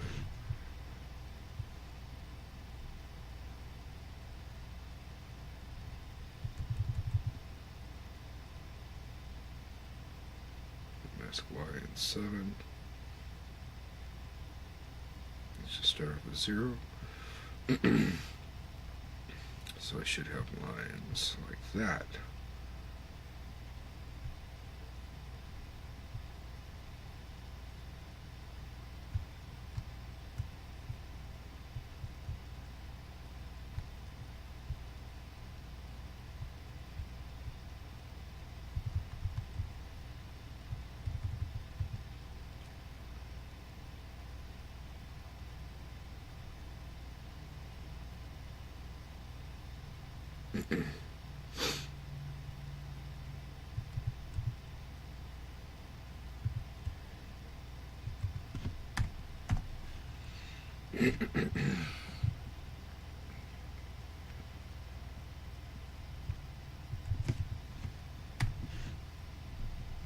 Oh, that's right. We'll do it like that. Yeah.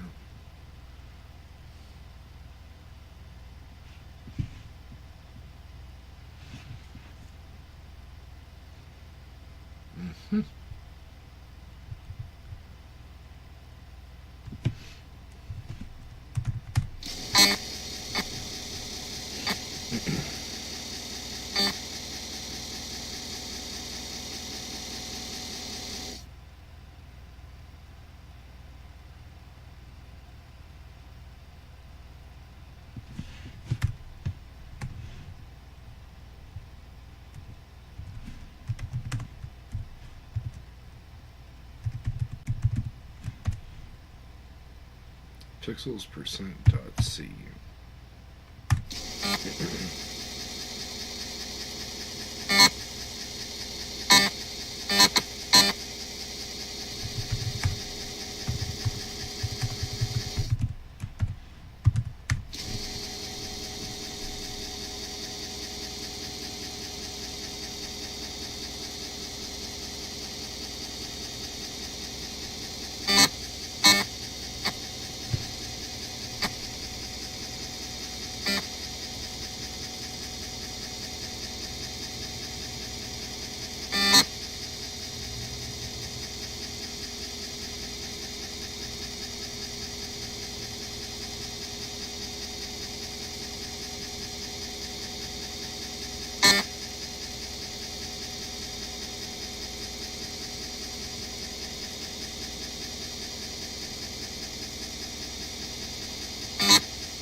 That's right, I forgot about that.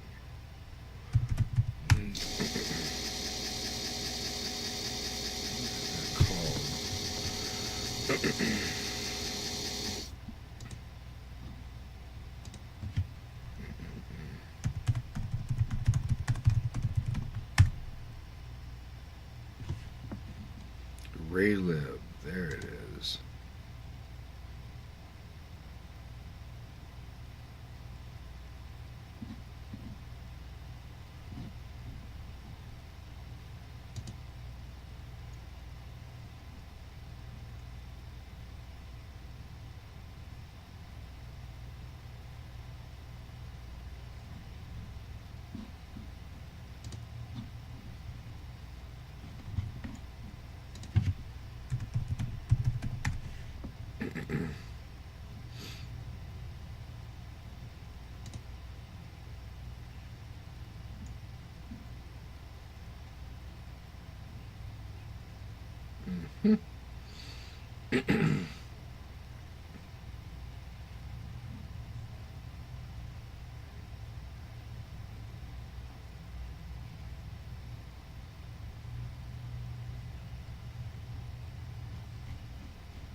Now, MVP, I know you're in class. I don't know if you're listening, but I just remembered that yes, you can do some graphics with C, and it's a library called Raylib. Raylib will let you create a window and create graphics and stuff like that with C, so you're not locked into the console. So I'll have to remember that next time somebody comes in about what can I do with C. I forgot about Raylib.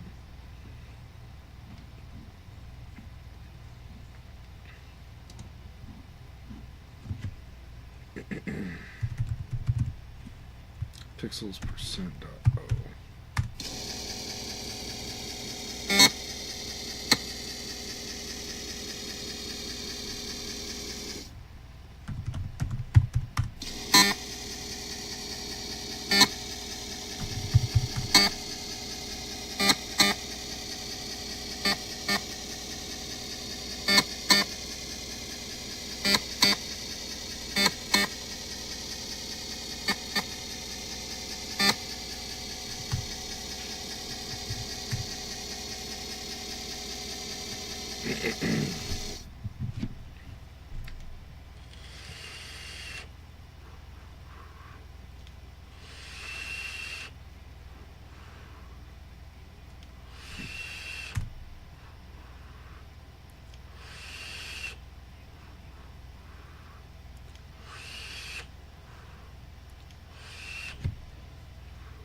%sh.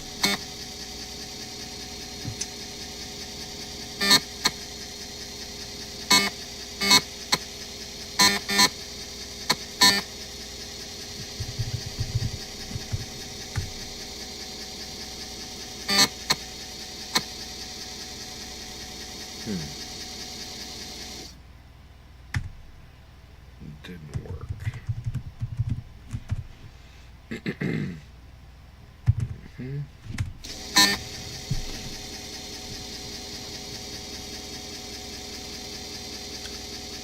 Oh, that's why. That's why.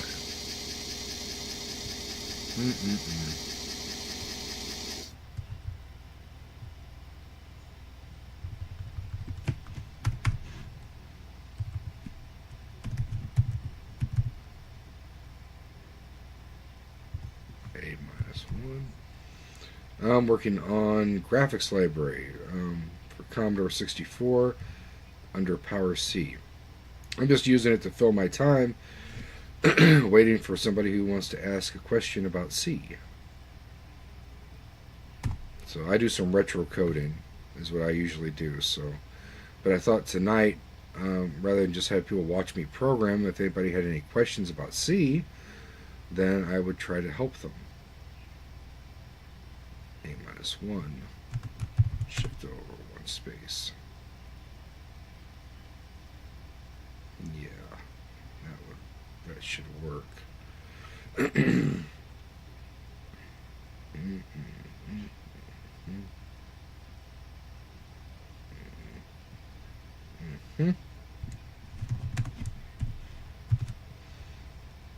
Let's see here.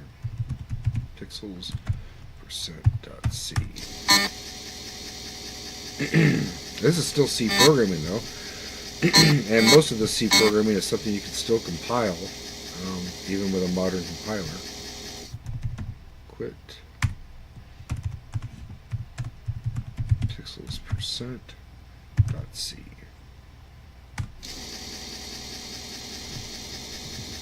With the exception, of course, of the way you prototype a function, or you can't even prototype a function in this, or the way you send parameters to a function.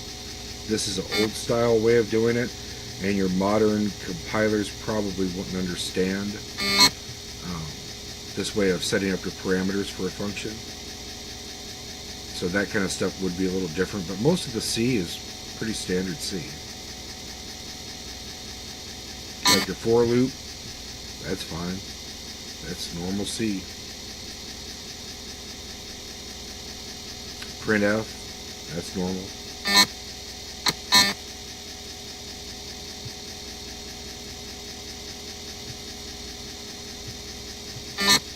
They call this K and RC. It's very old, pre-ANSI. So it's before they created any C standards.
And that's how you create an executable in PowerC on a Commodore 64. The .sh is like a .exe.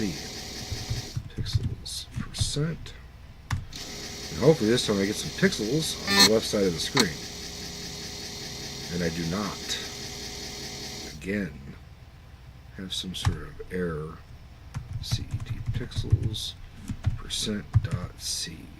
Find out what my bug is here.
Why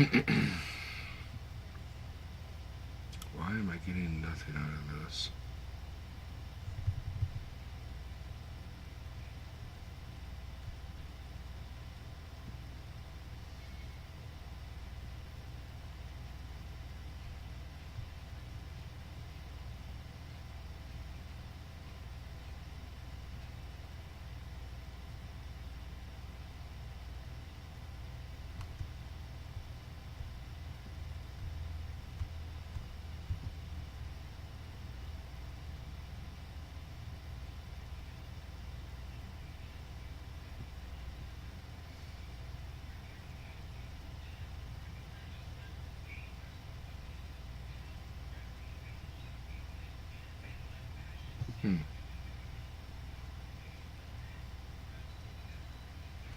Maybe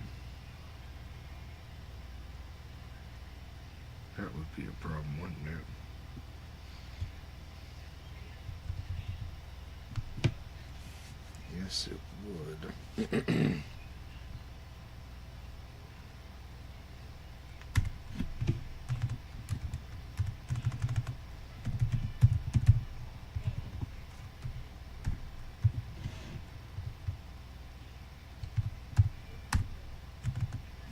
And that could be the problem here.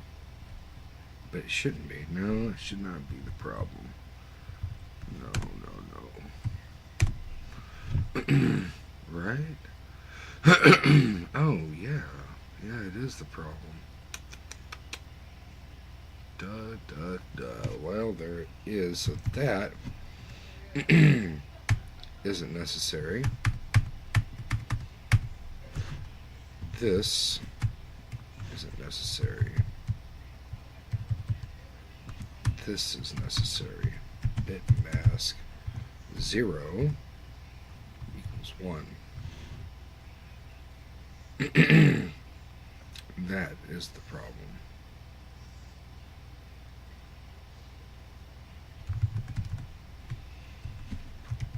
Okay.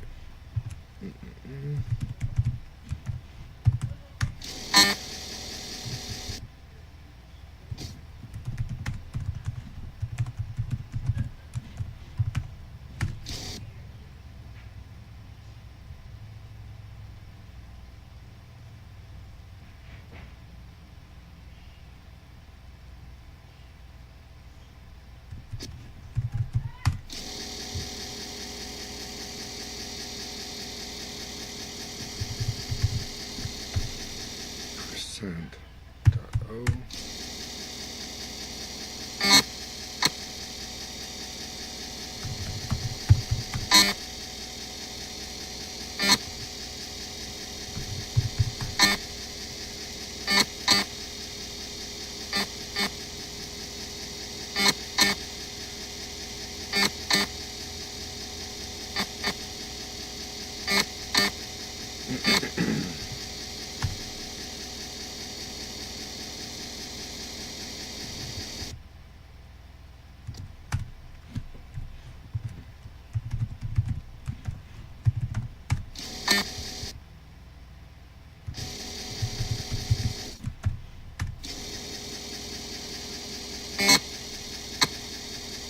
Yes, there we go.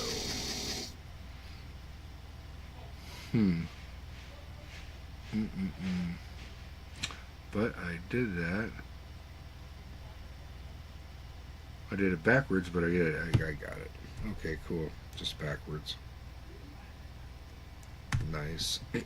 CD pixels %.c.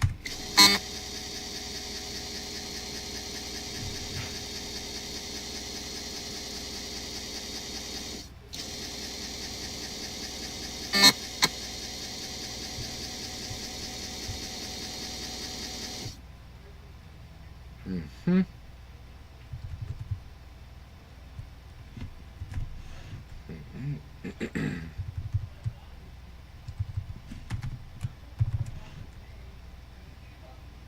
1, 2, 3, 4. Yeah, that'd be right.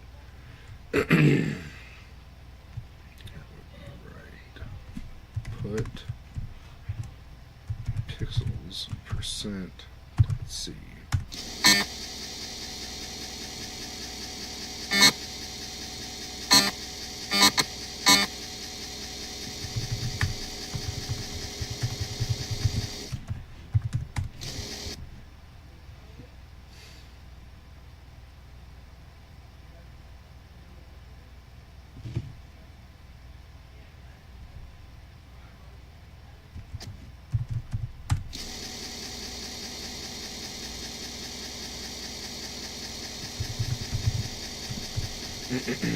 Pixels %.o.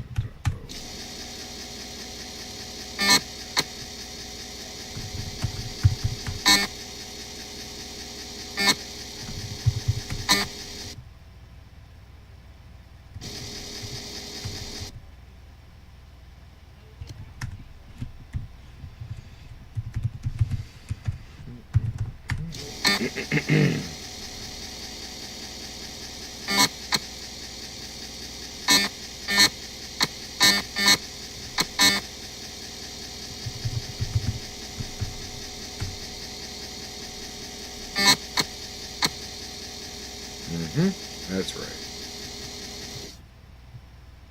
That is what I was looking for. Now my bit mask is working.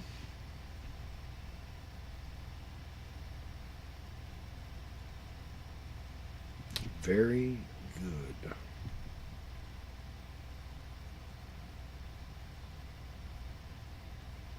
So now what I need to do is figure out what it was saying about the horizontal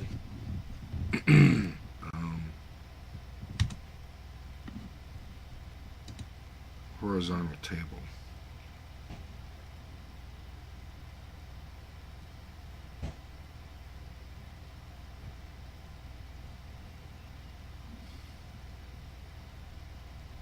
Which will add 8.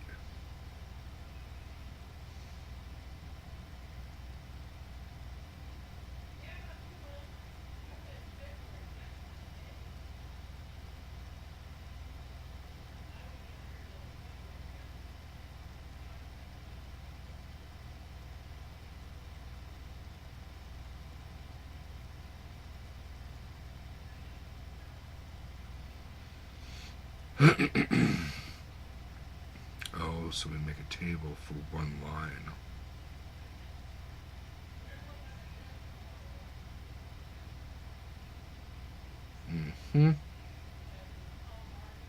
Up to 320. And then we do the comma. I see what we're doing here. I see what we're doing. Okay. X table.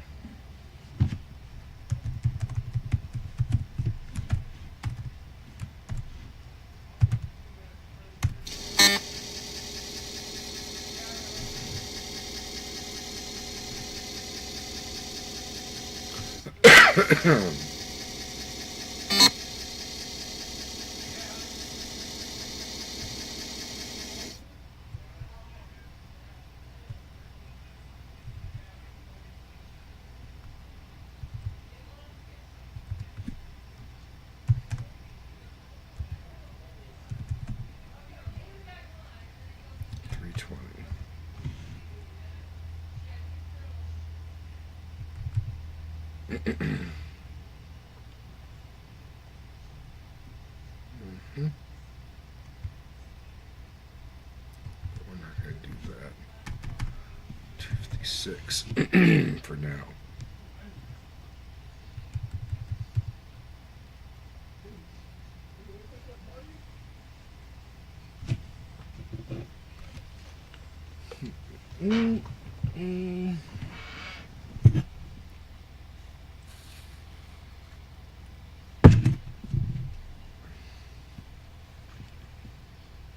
X tab.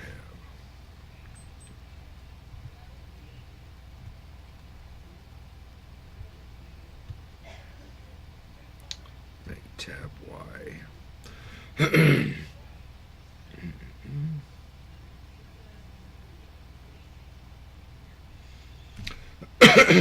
Oh, hey there, MVP. You can easily calculate any quantities if the data were given, but it can't simulate anything.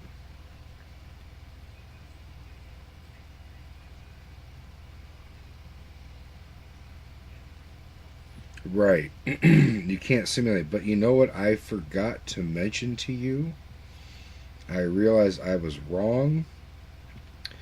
You can output graphics with C. There's a library for that. Let me show you what it is. I already looked it up. Raylib. Right here.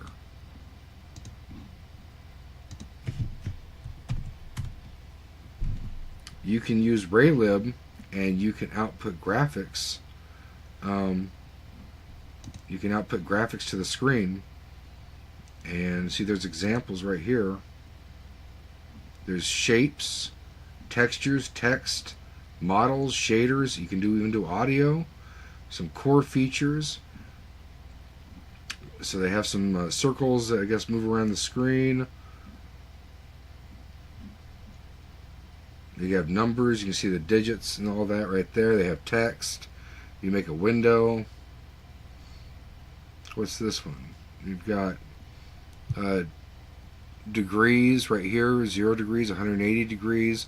So you could take your math functions and you could output some graphics to the screen with those, you know, or even make a little game or whatever. So Raylib would be a good way for you to take your C knowledge that you have right now and start doing something more interesting with it than just working in the console.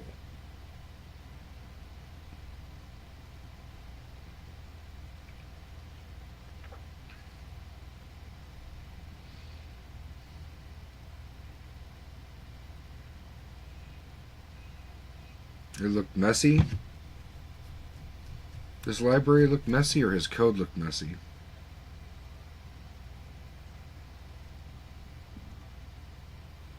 .2D camera.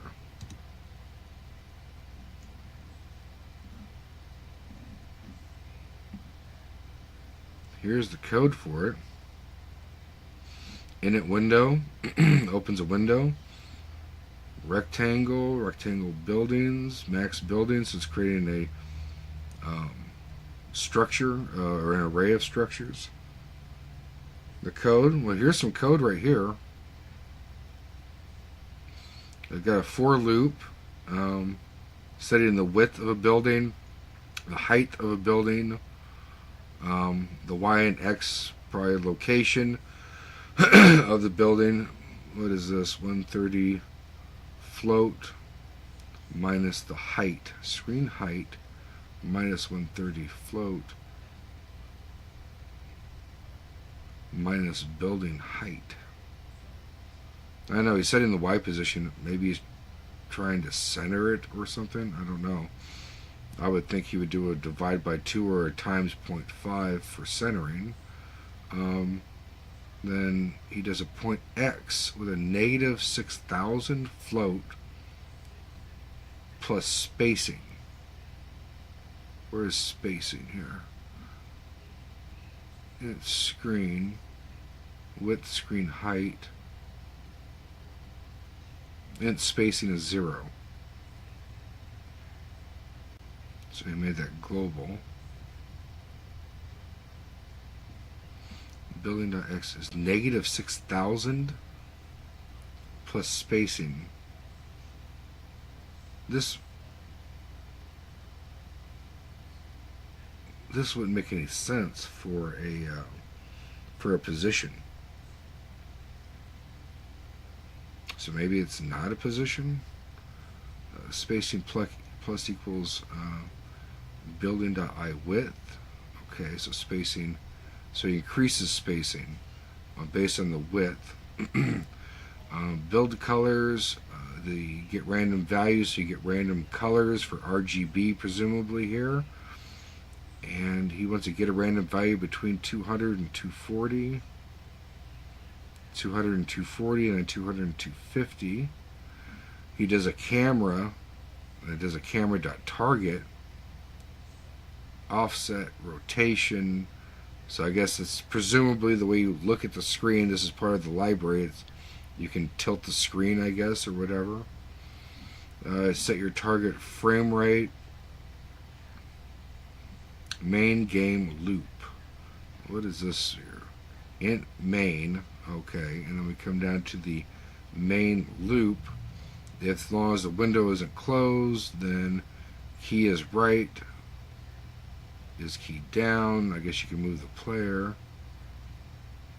Camera.target equals vector, whatever this function. This is a custom function for Raylib. Don't know. Obviously, this is probably your viewpoint. So you change the camera target so it must move the viewing angles of what they've written on the screen. Pretty cool graphics library. You definitely have more in this than you used to have back in the day. Camera zoom is key press, key R, camera zoom, so you can zoom in, zoom out, rotate. And then we have draw, begin drawing. Clear background. Quite a bit of code. Draw some text, draw some rectangles. I don't know, this doesn't look that bad to me. I mean, for C code, it looks okay. I think it's a pretty good way to do some output to the screen. I mean, this is obviously even a little bit advanced. I'm sure you can write a simpler Raylib program than this. You probably don't need all this camera 2D stuff. That's just to make it even fancier. But I think Raylib would be a good way to go. If I wanted to take C and I wanted to do some output of some graphics or sound, or take some input, or maybe use the mouse, it looks like Raylib probably has all that built into it. So that would be a good way to apply your C skills. There's not too many people probably making libraries for C like this, so this is a good option, and it's free. See, here's your camera, 3D camera mode. They do all kinds of angles and stuff.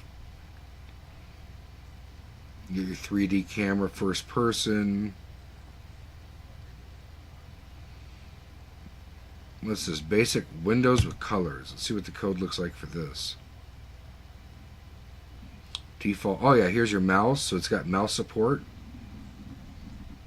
So the virtual mouse. Let's see what we have for zeros. Virtual mouse is the left side of the window. It seems to be default mouse. So there's some difference between the position of the mouse based on this little border area. But let's look at the. I thought it would show me the code.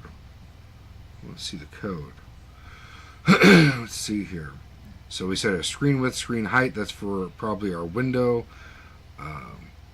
Set config flags.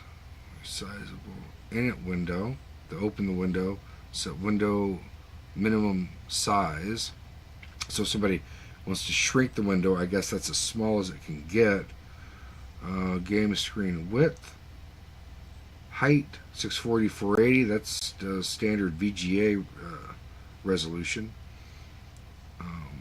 There used to be VGA 12. Yeah, mode 12 would be 640 480 16 color. So render texture 2D target. Set texture filter. Load render texture game screen width. Game screen height. Render texture initialization used to hold the rendering result so we can easily resize it. See, this is some more extra stuff you probably wouldn't need for this program. You're just making it a little bit more complicated. I was hoping for a very simple example, but they do use the mouse in it too. I mean, I just want to draw like a rectangle. You know, so that's a circle. Do we have just something basic like that? Without a mouse? What is this? Input gestures, input multi-touch, input, basic window, delta time. Let's look at a basic window. Let's see what code we have here. So init window, they're doing 800 by 450 resolution. Setting your target FPS. Window should close. Begin drawing, clear background, draw text, end drawing. So this is your very basic core Raylib program. This is what you would probably do just for your very basic starting source code. So you have the source code right here to make a box on the screen, a window, and then you can start adding some stuff probably after begin drawing. You can do clear background, and this is where you start going through their library code and start adding and toying around with this and seeing what you can make.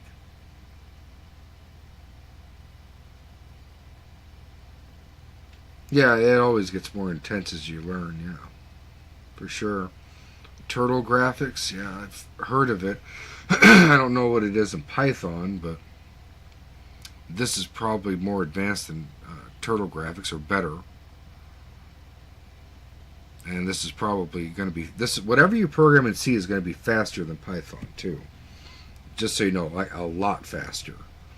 Python is incredibly slow compared to C. Just so you know. But this is your very basic raylib program. Include the raylib.h. All you have to do is probably link in their library, which is probably one library, hopefully. Something simple. I'm sure they give us some information to get started here. About cheat sheet. This shows you all of your commands that you could use for init window, close window, all kinds of commands. This guy's put some work into this. Show cursor, hide cursor, cursor related functions. Oh, so you can have a cursor on the screen. Okay. Drawing related functions, clear background.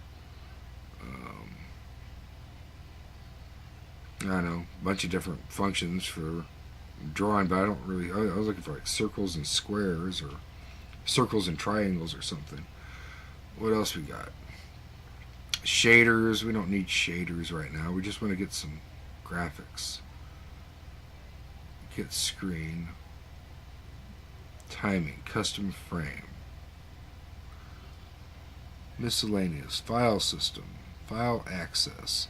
Compression, encoding, automation, input. Modules. R shapes. Here we go. Draw pixel.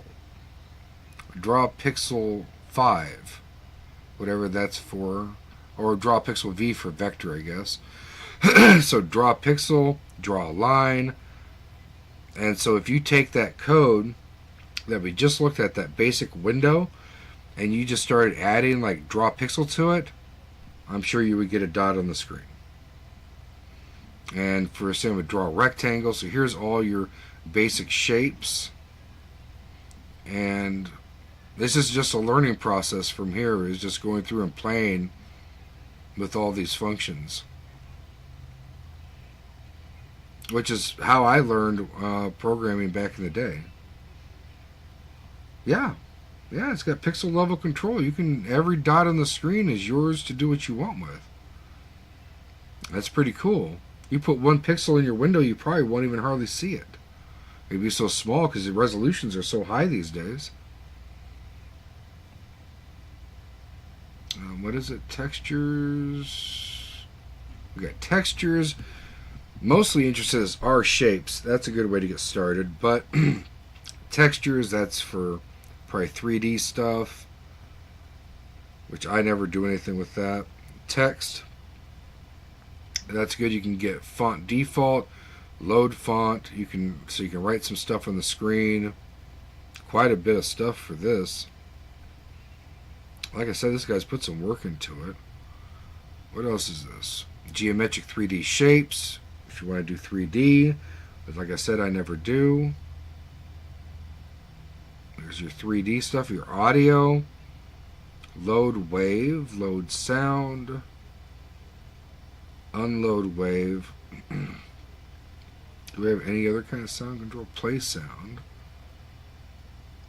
Set sound pitch. I'm always just curious if we could actually make like notes, or does this require a file with the sound data in it? But is there any way to just make notes? Stop music playing, unload music, resume playing, set volume,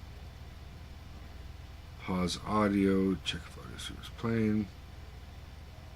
Yeah, it looks like he's just playing like WAV files, or what kind of files? What is this? Initialize device, check master system. Yeah, WAV file. Load WAV file. And sound from file, sound from WAV file.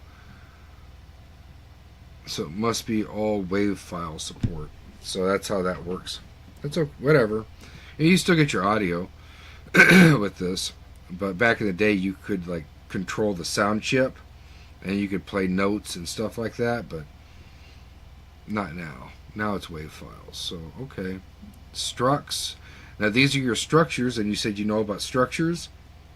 Well, these are your structs. So you have a vector for a 2D structure, a vector for a 3D structure, a vector for a 4D structure, or 4 components, or whatever that's for.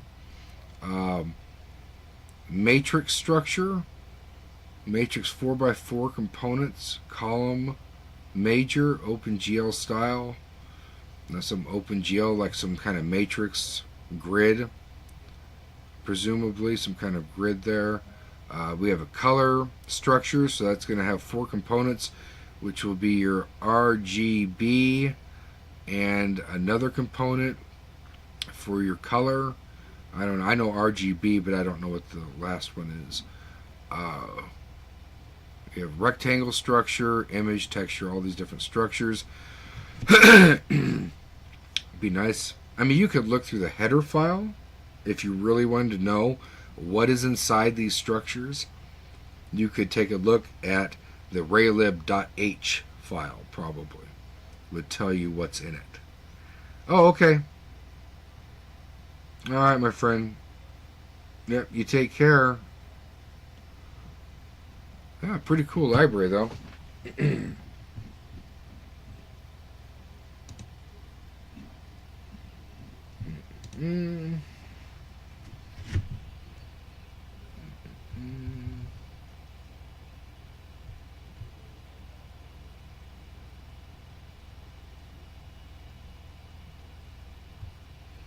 So, I don't know. I think I'm going to conclude this live for tonight. I think I've done about as much as I can do. It's getting late. So, I appreciate everybody who was watching. I see somebody just came in. I'm just closing out the live. It was fun. So, alright. I'll catch you next time. Bye.